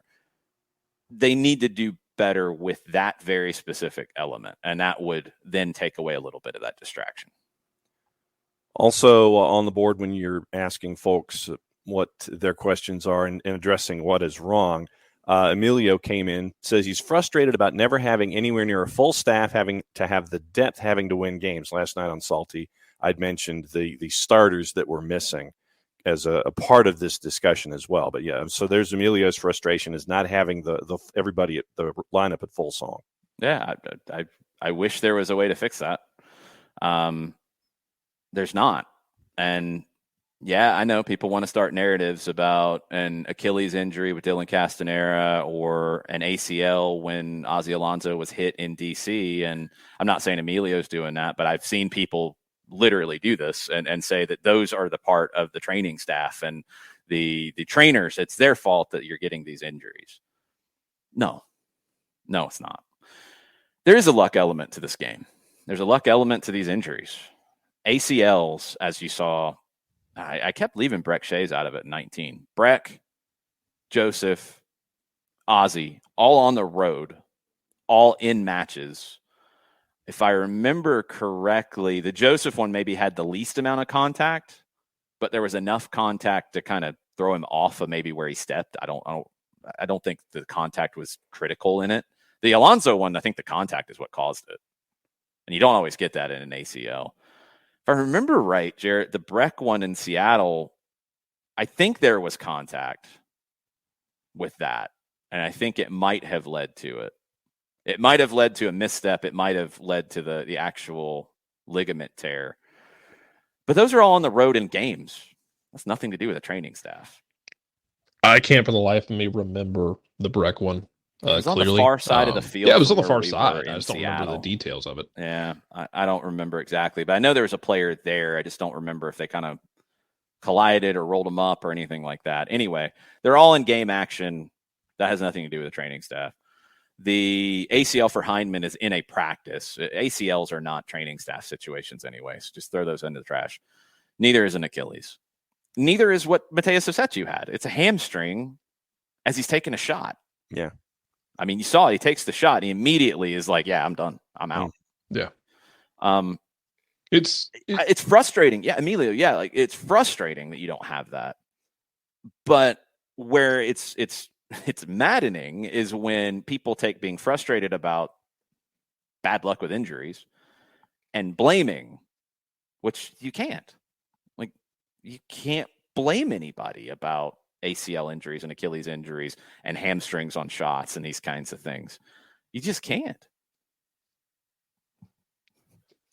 Also, Michael Head says, I also hate that we cannot play our game unless the ref calls a close match. Maybe we need a complete change of game philosophy, i.e. if pro isn't consistently going to call early fouls, why do we think they ever will? Because they should, because that's the way the game should be played. And I don't want to see Atlanta have to play a lesser quality game and a more 50-50 game. Because, look, you're not going to dominate as many games by not trying to play with the ball as much. And I don't want to see them go to a Philadelphia or Red Bulls or Connor Casey, Charleston Battery defensive first kind of thing. I don't want to see that. I don't think they're ever going to do that. I don't think that's what the club's been founded on. That's not attacking soccer, which is what they've been founded on. They are trying to attack. They are trying to play. They are trying to play with quality. I don't want to see bad refereeing win in that. And the team says, oh, well, we can't play good soccer, so we're going to have to play, let's bomb it long and let's run and chase and let's not try to dribble because you might get fouled. No, like, you have to keep going at it. You have to. And this team has won a lot with it. They have, like, again, you have various scales of it. Was Frank de Boer as attacking as Tata Martino or as attacking as Gonzalo Pineda? No, but his teams definitely were not defensive. He had a defensive run where he was figuring the team out, and he figured out that I can't leave Parkey and LGP on an island, and I've got to protect them with their lack of pace a little bit more than we did before. So I want to be a little more secure than that. And he found a balance, and you went forward. This is going to be an attack-minded team. I don't want to see them concede possession because they're afraid of getting fouled and it not getting called. I don't want to see that happen. I don't think it will. I don't think that's a risk. And I think if you did it for that, it'd be absolutely the wrong reasons. But I don't think that changes. I think Atlanta United's identity is to be an attack-minded, high-quality team that wants the ball and wants to control the game with the ball. And you have to keep putting the pressure on referees to make calls correctly and use persistent infringement correctly. And I want to see that for the good of the game in this country because it's a bigger picture thing. I want to see referees call games better for more attack-minded, better soccer. And that's better soccer. That's my opinion. You can light me up for that if you want. That's fine. I don't care. Have the same argument that everybody in the world has about what's good soccer and what's bad soccer. That's cool. Call me an idiot. I don't care. I don't want to see long ball. I don't want to see sit back and defend and try to counter. I don't want to see we're afraid of having the ball. We're just going to bomb it long and press. I don't want to see that kind of soccer win at all times. It is useful for some teams. 100% it is. It is a tactic and it can be effective. I get to choose. It's not what I want to see. I want to see more teams try to play with the ball because I think it has a higher ceiling. I think you have a much lower ceiling if you try to play non-ball controlling soccer. You have a lower ceiling. Can you win with it? Yes. Are you going to win a lot with it? No. I don't think you are. Diego Simeone is an example of this. He's won a lot with a lesser team at their level of winning a lot, but he's not winning like Barcelona and Real Madrid have in the time that Simeone's been there because you have a limitation. Red Bull haven't won an MLS Cup playing in the way that they have chosen to play. They've won a supporter shield.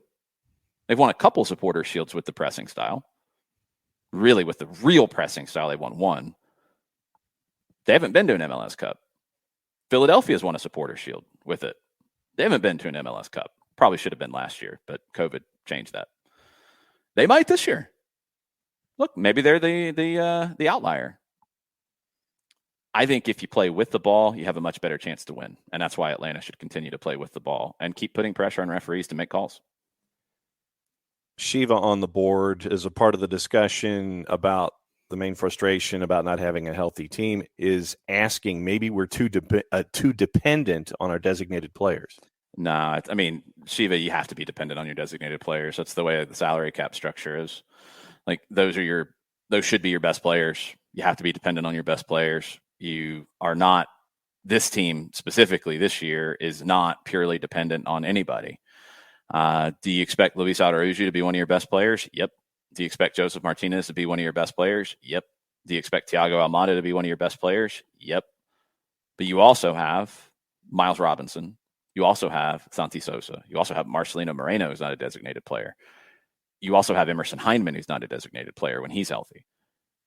It's more balanced than ever before. I think every team in MLS is going to be dependent on their designated players to some degree because those should be your best players.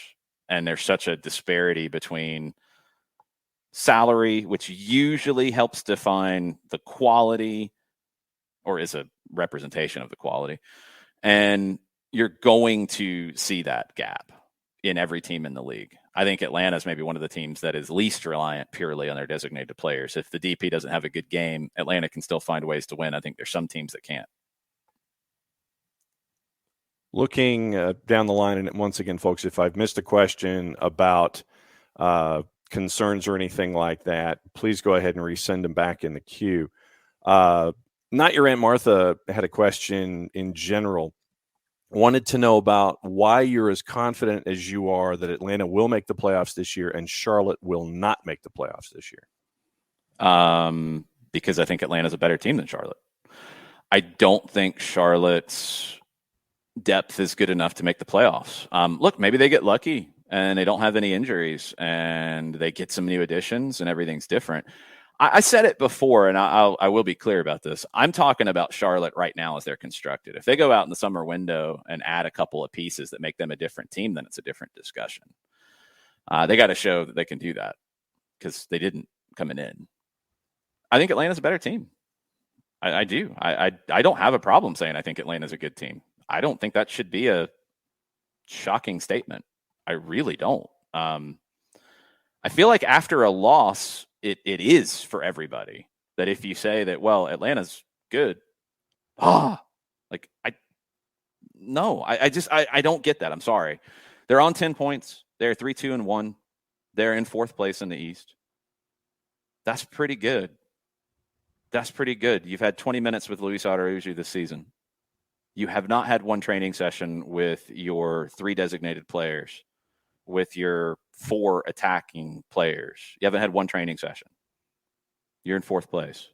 Atlanta's a good team. You can believe that, people. I don't think Charlotte, as they are currently constructed, makes the playoffs. I don't. If they go get some other pieces and Miguel Angel Ramirez keeps pulling magic tricks and they don't have any injuries, which they haven't yet, not anything significant, then okay, maybe they'll have a shot to get there. But it'll be more about the other teams that should be there that don't get there. I think Atlanta's a playoff team because they should be a playoff team. I think this is one of the most talented rosters in the league when it's at full song, and you got to get it there.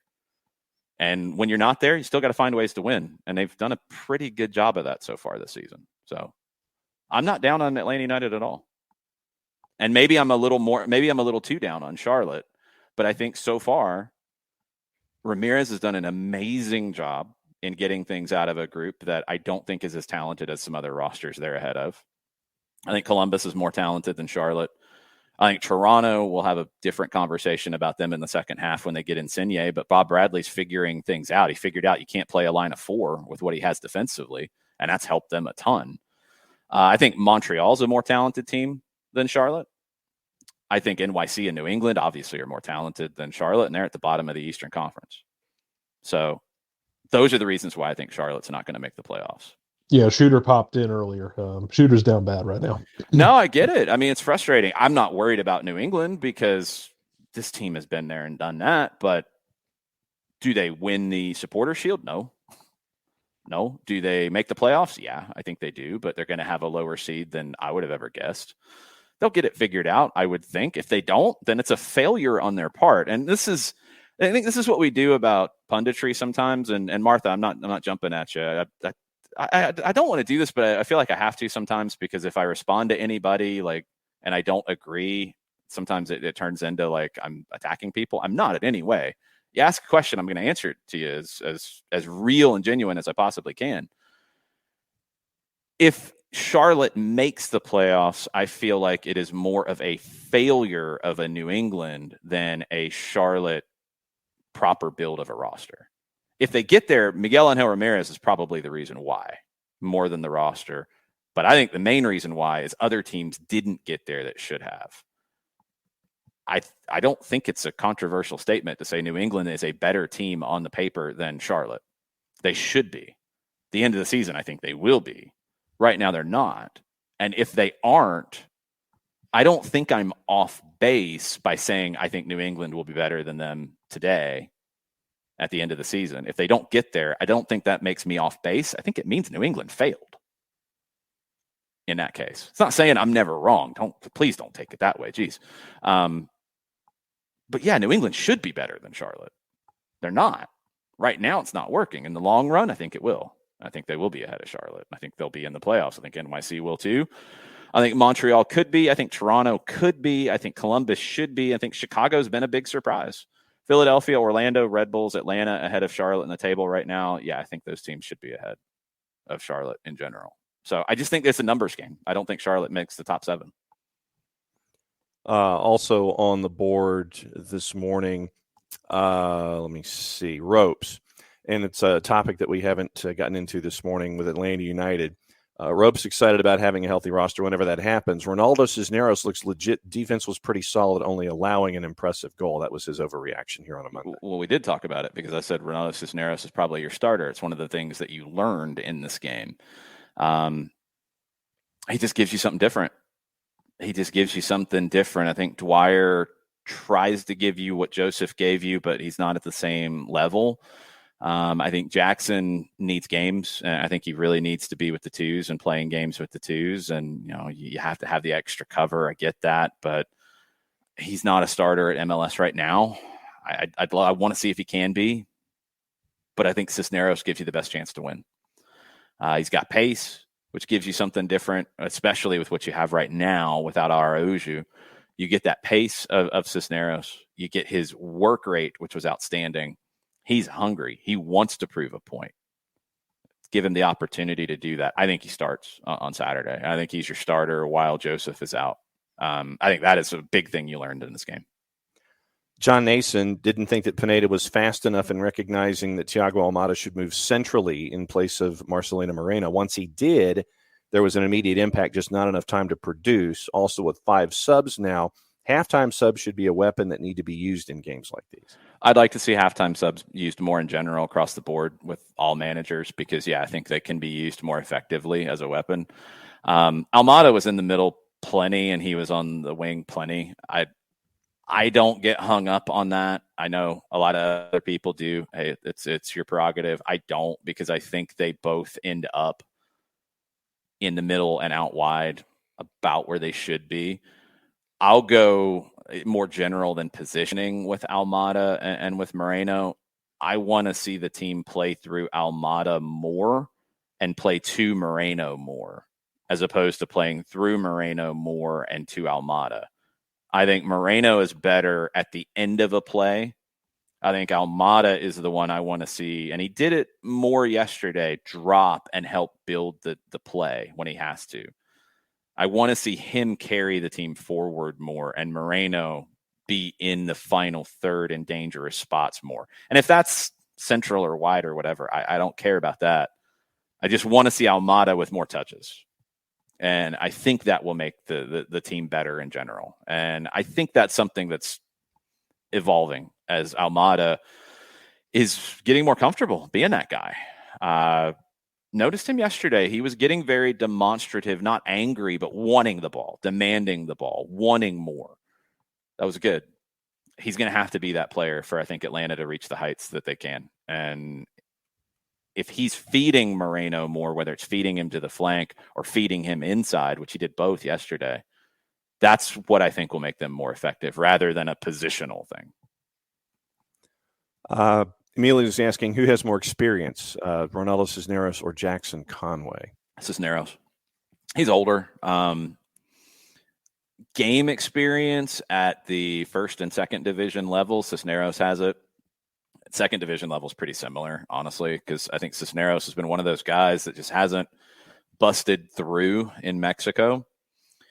He's played a lot at the second division level. Jackson Conway's played a lot at the second division level, hasn't busted through at the first division level either. I think Cisneros has more overall experience because of his age and because of his youth national team time with Mexico, where he was vital and he was a big deal. That's why it's been a little bit of a surprise that he hasn't busted through.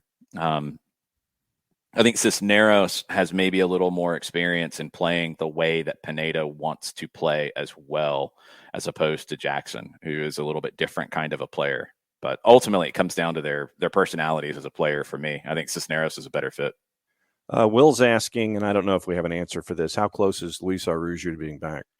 He's been close. I think Pineda's stressed because of the way he is physically. When you look at the difference between like a sprinter and a long distance runner, Araujo is more of a sprinter, which brings more risk with muscle injuries because they're explosive. Is it fast twitch muscles? Is that the right term? I think it's fast twitch. I believe so. I think that's right. You have more issue with pulling hamstrings and pulling quads and pulling muscles in general. And you've got to be more careful with those. And Pineda's expressed like, he's an explosive player. I want to be more careful with him because of that. But he's been close. I don't know where he is and how much he has trained with the team on the field in soccer activities. But it's honestly like week to week, it feels like with Araujo. So, I mean, if he played Saturday, I wouldn't be shocked. If he didn't play Saturday, I wouldn't be shocked. It feels like it's week to week right now with him. Heinemann is further away. I think further away from playing significantly because I think when Araujo comes back, he'll get back to full play quicker. Heinemann, you've got to build up a level of fitness, soccer fitness too, because he hasn't played in so long. But Heinemann might play first. He might play with the twos first. I don't know if this weekend really lends itself to that because I don't know if they'll take him to Indy to play 45 or so, maybe. Heinemann's close, but Araujo feels like week to week. That's the sense I get. Dead again, and folks have mentioned that Gonzalo Pineda still doesn't have a full calendar MLS season under his belt as a head coach. But Dead again says, I think Pineda has exactly the right plan. We need time. Once he gets the system in place, consistent positive performances will follow. Yeah, I've been happy with the way he sees the game. I like what he is trying to get this team to. I really do. And you know, we all have different opinions in what we like about the game and what we don't like about the game. There are people who love the German gegenpressing. There are people who love Pep Guardiola's style. There's people who love Bielsa's style. There's people who love Simeone's style. There's people who are defense first. There's people who are offense first. We all have different opinions on how we see the game, and that's always going to color this. You know, just keep that in mind. I personally like the way Gonzalo Pineda sees the game. I like what he's trying to bring across with his team. I like when he talks about the game.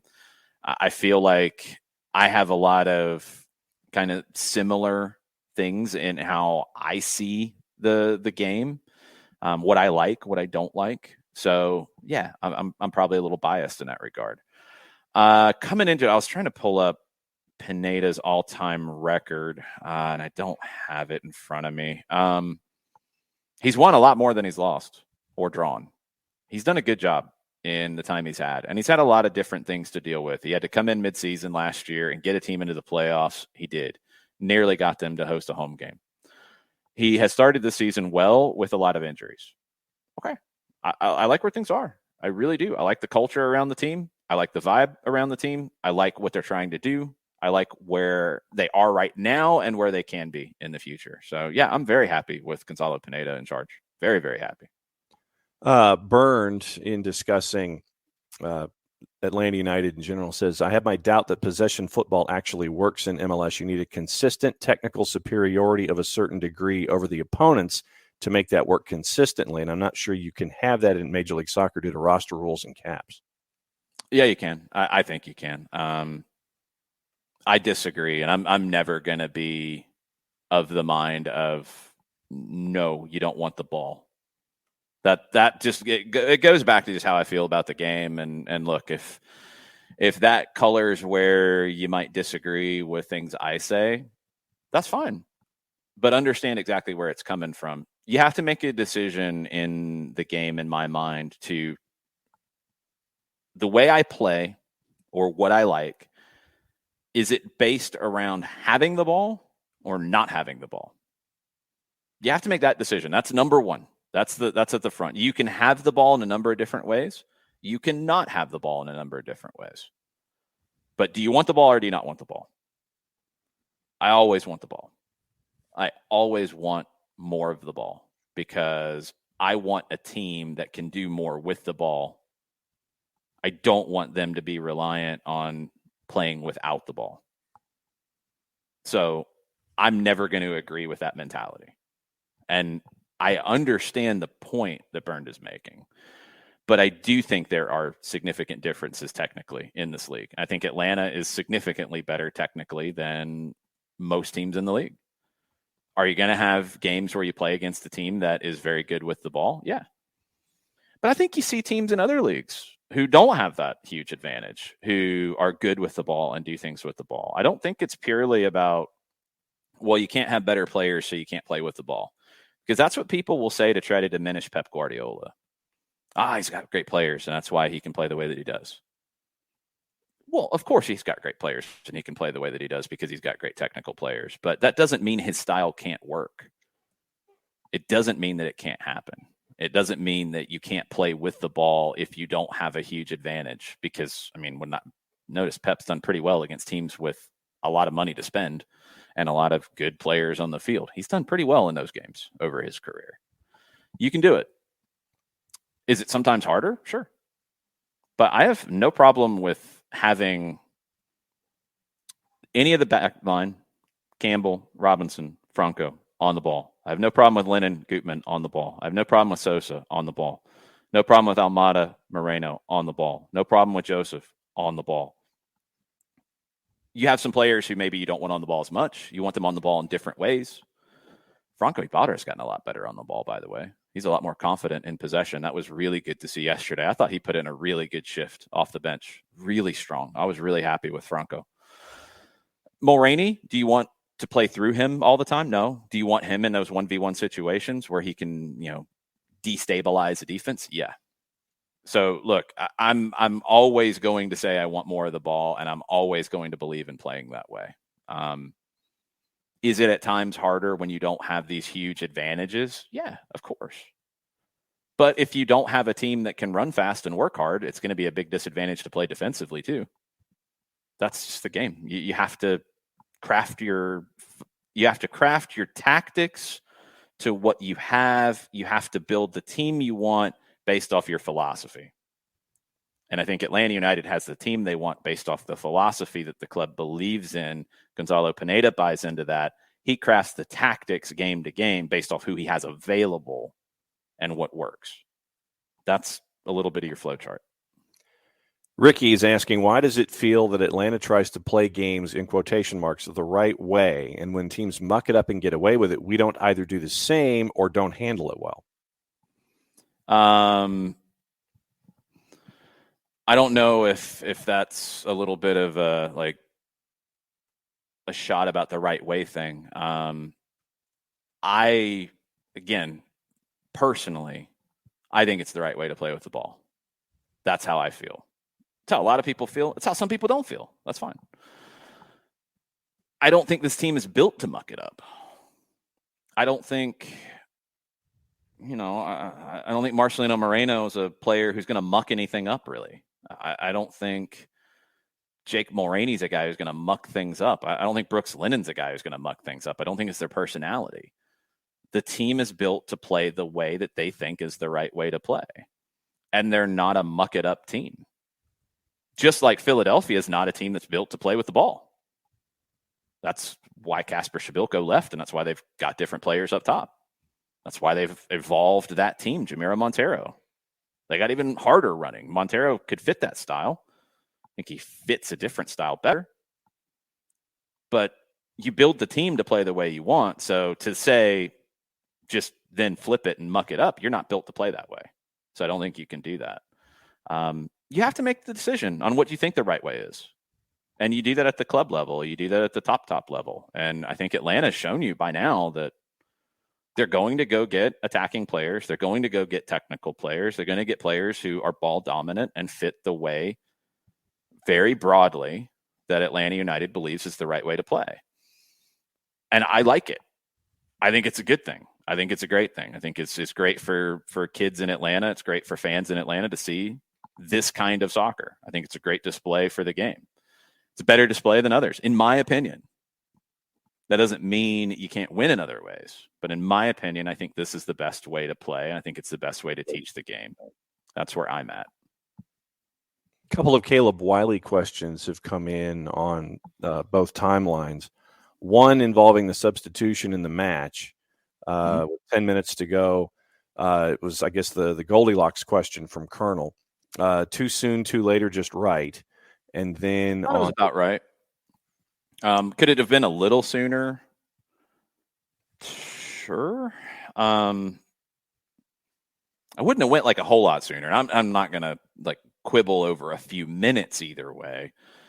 He came in what point? What was the minute mark? 80. Wasn't with 10 to go. 80, and he came on for Sosa. I believe. Yeah, I think when you look at it in that sense, it would have been harder to do it much earlier because at the 60-minute mark, you went to 4-3-3. You pulled Franco. You brought in Franco Ibarra. You brought on Mulroney for SDH. It was Ibarra and Sosa, 4 in the back. Cisneros for Dwyer 5 minutes later was like for like. When you brought on Wiley, you went to Ibarra sitting as a 6, which I think that's the first time he's played as a 6 by himself ever. His time at Argentinos Juniors, he played in a double pivot. Every time he's been on the field here, he's been with Sosa, I believe. Maybe he played a game with Osechu last year, playing as the deeper player. But he had never played as a 6 by himself. I mean, you're probably going back to like academy stuff with Argentinos Juniors. That was risky, and you don't want to invite that risk until you get to a certain point. Could that point have been in the 75th versus the 81st? Maybe. But I think it's generally the right time. I think it was, because that then took you to a 4-1-4-1 with Almada and Moreno playing in front of Ibarra. And it put Wiley on the left and it put Mulroney on the right. That was the last real aggressive roll of the dice you had. And, I think you roughly timed it correctly. Then the follow-up question on Twitch, on the Twitch pitch this morning, would you anticipate seeing more time with Caleb Wiley when he comes into matches on the left wing? Right now, I think it's the easiest place to play him, because it's a place you're setting him up for success, and it's a place that we saw him play with Atlanta United too as well, not as much. You have Andrew Gutman, who's played well. I think Gutman's last couple of games have not been as good as his first couple, but he's been good. I think he won 7 tackles yesterday too, by the way. Could you play him there in place of Gutman? Yeah, I don't know if you get like a lot better. I think right now, where Wiley is in his development, young player, you take away some of the defensive responsibility and you try to use his pace to get in behind, he can be effective. He put in a good cross. He won a 1v1 battle. He put in a good cross. I think it was the one that ended up giving him the header opportunity at the end because he beat the player. I think it was Jalen Lindsey. After Lindsey had just decked him a few minutes before, too. Lindsey went into him really dirty in the back. It was a hard hit. Wiley went 1v1 with him, took him to the outside, put the cross in. I think it was the same play that Gutman, after it got knocked up in the air, Gutman went for a bicycle. Wiley continued into the 18. And as Gutman pops up into the air, everybody kind of froze, and Wiley's running to it. I thought he's heading it into the far side netting, and it's 1-1. I thought that was it. I was ready to celebrate a goal, and he just missed the header. He just pushed it wide. Didn't miss by much, but he just missed it by enough. Jared, I feel like Wiley playing on the left wing in these situations is putting him in a good position at his age and at his experience level to succeed. I don't disagree, and we know that Wiley can do the offensive side of the job for sure.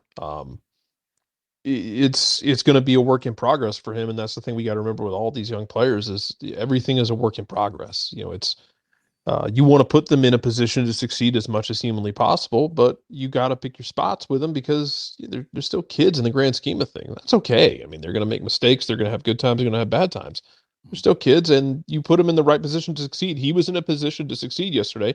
It just didn't pan out for you in that moment. It sucks, but it's not the end of the world. I mean, it's I you don't think anybody was saying that. You figure him out, and you figure out going forward like what he can. Positions he can be in because I think he showed us with the twos last year, and then he's shown you some this year. He knows where to be. He's got a good instinct, so that certainly isn't the issue. He knows where to be. He knows how to get there in a reasonable amount of time and be effective. And I'm still excited about what Caleb Wiley can be at the same time, kind of trying to, I guess, remind people like remember he's still just a kid.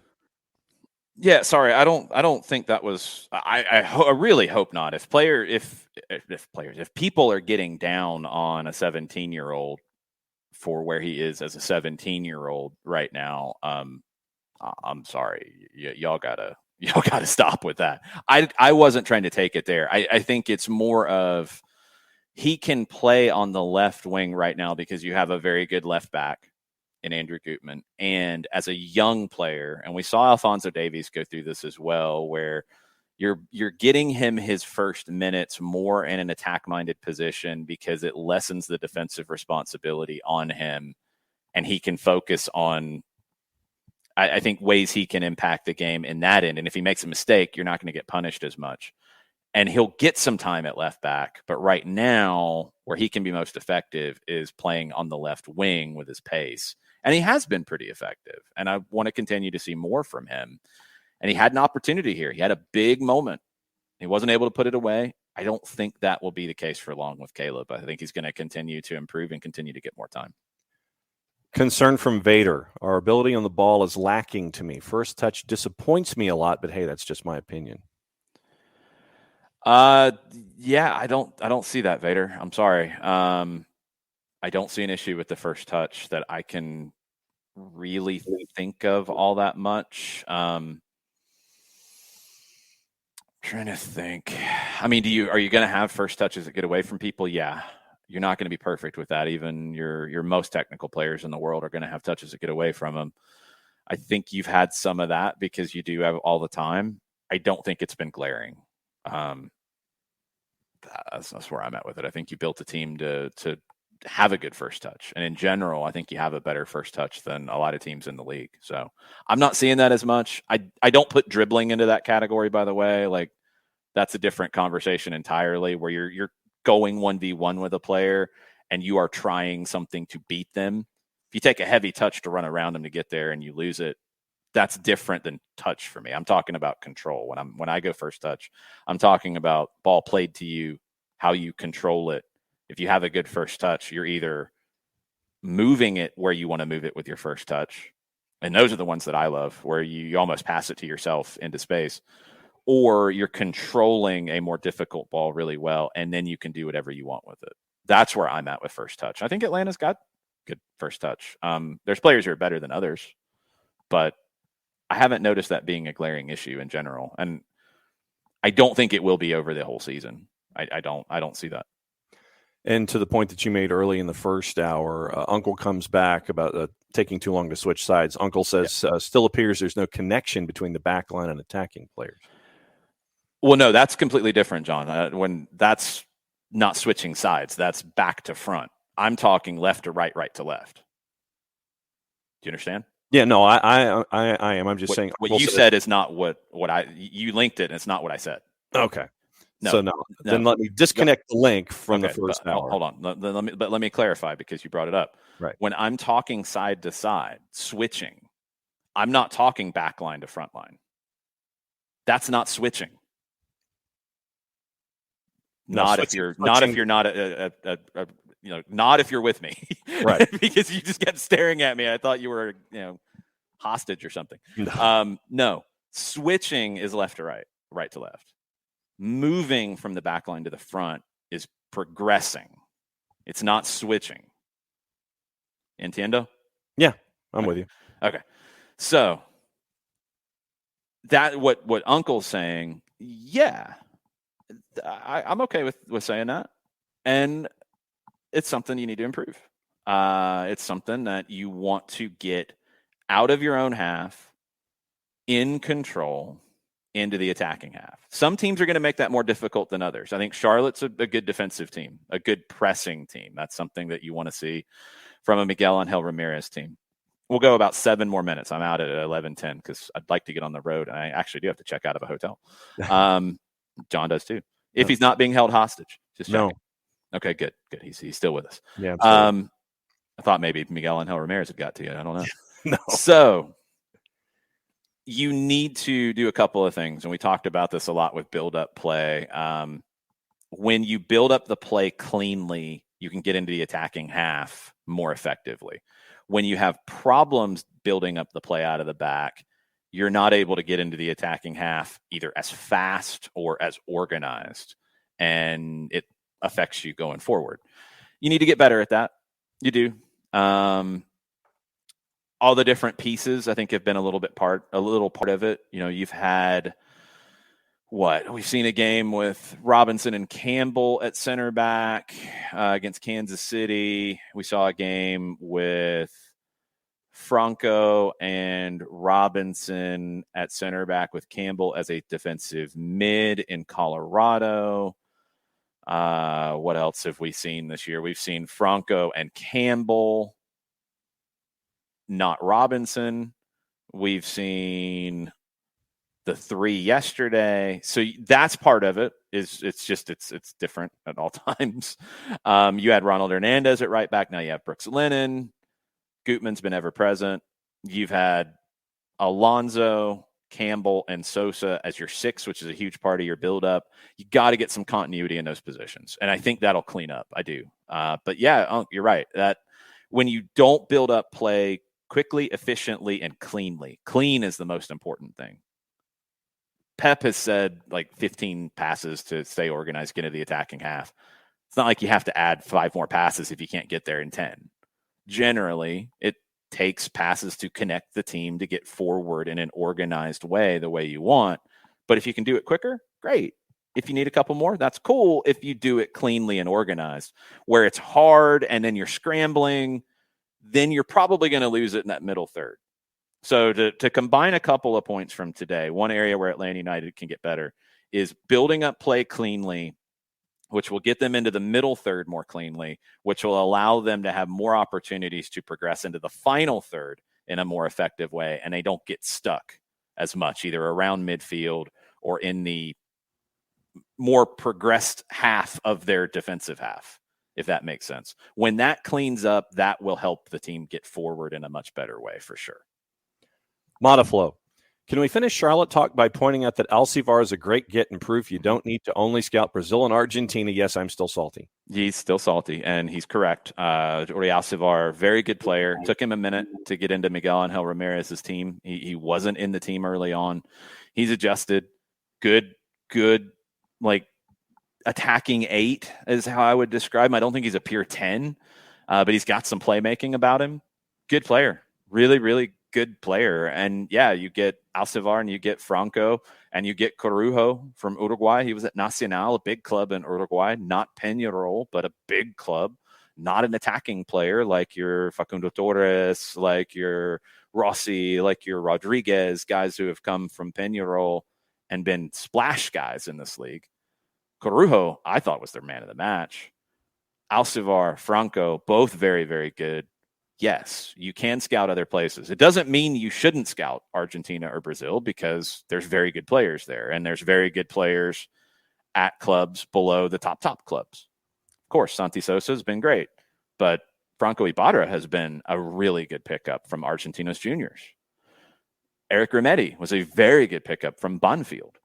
You can find guys all over the South American continent, just like you can worldwide, but I think players from South America generally, and I would go with Argentina, Uruguay, Ecuador, maybe even Peru in that. And maybe it's just because we've seen more of those guys, but I think those are leagues that players adapt really well to MLS. I think they adapt a little more difficultly from like a Brazil, from a Colombia, maybe a little more, but not quite as much.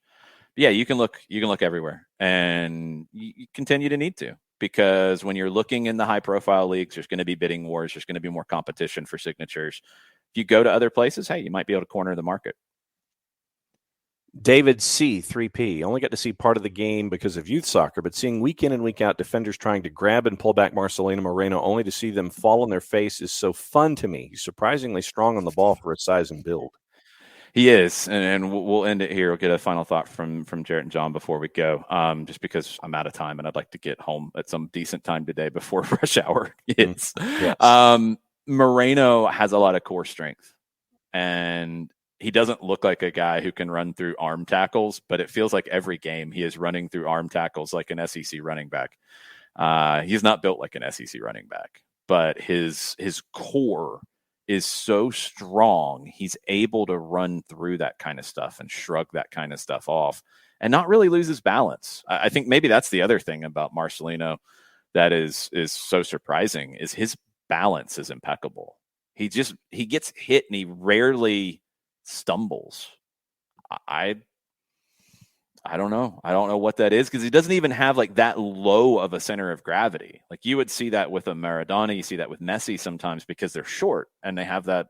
I'm rallying for the smalls. Alex Pacino will be very happy, but you're lower to the ground. If you're Jarrett and you bump him around, he's going to fall down because he's a giant.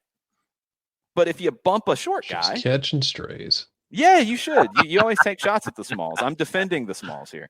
If you hit the short guy, usually lower center of gravity, it's going to be able to get his balance back quicker. Jarrett's going to be stumbling and windmilling, and he's probably going to fall down on his face. That happens anyway. That's called a day in the life. Even not athletically based conversations and events, this happens, yes? Pretty much. So on that note, Jarrett, you can give us your final thoughts, and we'll get ready to go. Yeah, fine. Whatever. Don't fall down while you're doing it. No. God. I have a story for you I have a story about that later to tell that involves my lack of athleticism in a sporting event. That was very funny. Okay. Yeah, I mean, as far as I guess as we wrap this one up, yeah, you look forward. You do the 24-hour rule with it. I think you as a fan, you look at it, you get upset about it. It's frustrating. It's setting up for a really fun rivalry, but you're looking forward and you're looking back on this one as you beat them at home with a deflected goal. They beat you at home with an Olympico, and it was pretty fun. And Charlotte is doing fun things. By the way, you go look at people around the league. The idea that their roster build was problematic at the start isn't an isolated issue. They've done a good job of complementing it, though, so far. And I do want to see how they do for the rest when they get into like the dog days of summer, even if they stay healthy, like where it just starts to wear you out and you're playing on that turf in 90 plus degree heat week after week, it'll start to wear on you. And because it wore on Atlanta in their first season, it wore on LAFC in their first season. There's nothing wrong with hitting a wall because in your inaugural season, it's so hard to build the depth. The best thing Charlotte they're doing the best thing they can though right now is they're getting wins where they can and start to build up as much of a barrier as you can between teams below you so that if you do hit those doldrums in the summer and you start to lag and whether or not you make the subs or whether or not you send the same starting 11 out there all the time and they can only give you 60, 70 good minutes, you build as much padding as you can between yourself and the teams below you. As far as Atlanta goes, look, you have Cincinnati coming up. And this is a moment to, if you're mad, cool, take it out on Cincinnati. Cincinnati can score. Cincinnati also, oh my God, can they be scored upon? And we will get into that this week. Mm-hmm. There is that. But it won't be easy. Look, I think no, it won't be easy. But the biggest thing about this league is I think there's not as many easy games as there used to be. The league's always competitive, but you'd always have a couple of teams that, okay, yeah, their parity's a thing, but man, these guys don't manage things very well. Miami jumped up and bit New England this week. Cincinnati's had some results. Charlotte's had results. In the West, I mean, Houston is showing that they can win at home. This is a tough league. And the points matter the same now as they do later, but you do want to be playing your best later. You've got to accumulate points now, but you've also got to learn who you are, what works, what doesn't work, what you need maybe in the summer. And then when you get through that summer window, when you get to August, it needs to be full steam ahead. This is who we are. This is what our lineup is. This is what our team is. And this is what we do. You've got time to get there, still learning, still getting points, still building. And for Atlanta, still getting people healthy. John, final thought before we go? Nope. A 1-goal game can be one of two things. A 1-0 game can be one of two things. It can be Austin and Minnesota, which was incredibly painful, or it can be what we saw yesterday at Bank of America, where you have two teams who are rivals going at each other for a full 90 minutes. And it was a very entertaining match that's going to be a part of this rivalry. As Jared says, 1-goal games for these two matches this season. You've got to give both coaches a lot of credit for how they've been in their build because of all of the different elements that are around them this year. Miguel Angel Ramirez gets a lot of credit for everything that he has been put through to get to this point, and so does Gonzalo Pineda with everything that he's had to deal with to get to this point. But once again, you have two teams right now north of the playoff bar in the East, and you had a 1-0 game that was decided on a moment, capital M, that was an Olympico. You learn from it, you move on. Cincinnati's coming up this weekend. Thanks, y'all. We'll have soccer over there tonight, barring me getting stuck in traffic. We will have soccer over there tonight, 7:05. We'll get into all the other stuff. Good conversation. I hope it was good for people. If I'm a sunshine pumper, yeah, guilty as charged. But I try to tell you why I see the sunshine as opposed to just saying sunshine. And I want people to do the same the other way too. If you are not happy with something, explain it. Think about it. I do challenge people to think. And that's what I hope we can all start to do as we talk about the game and figure out what we like and don't like. And we're going to have differences.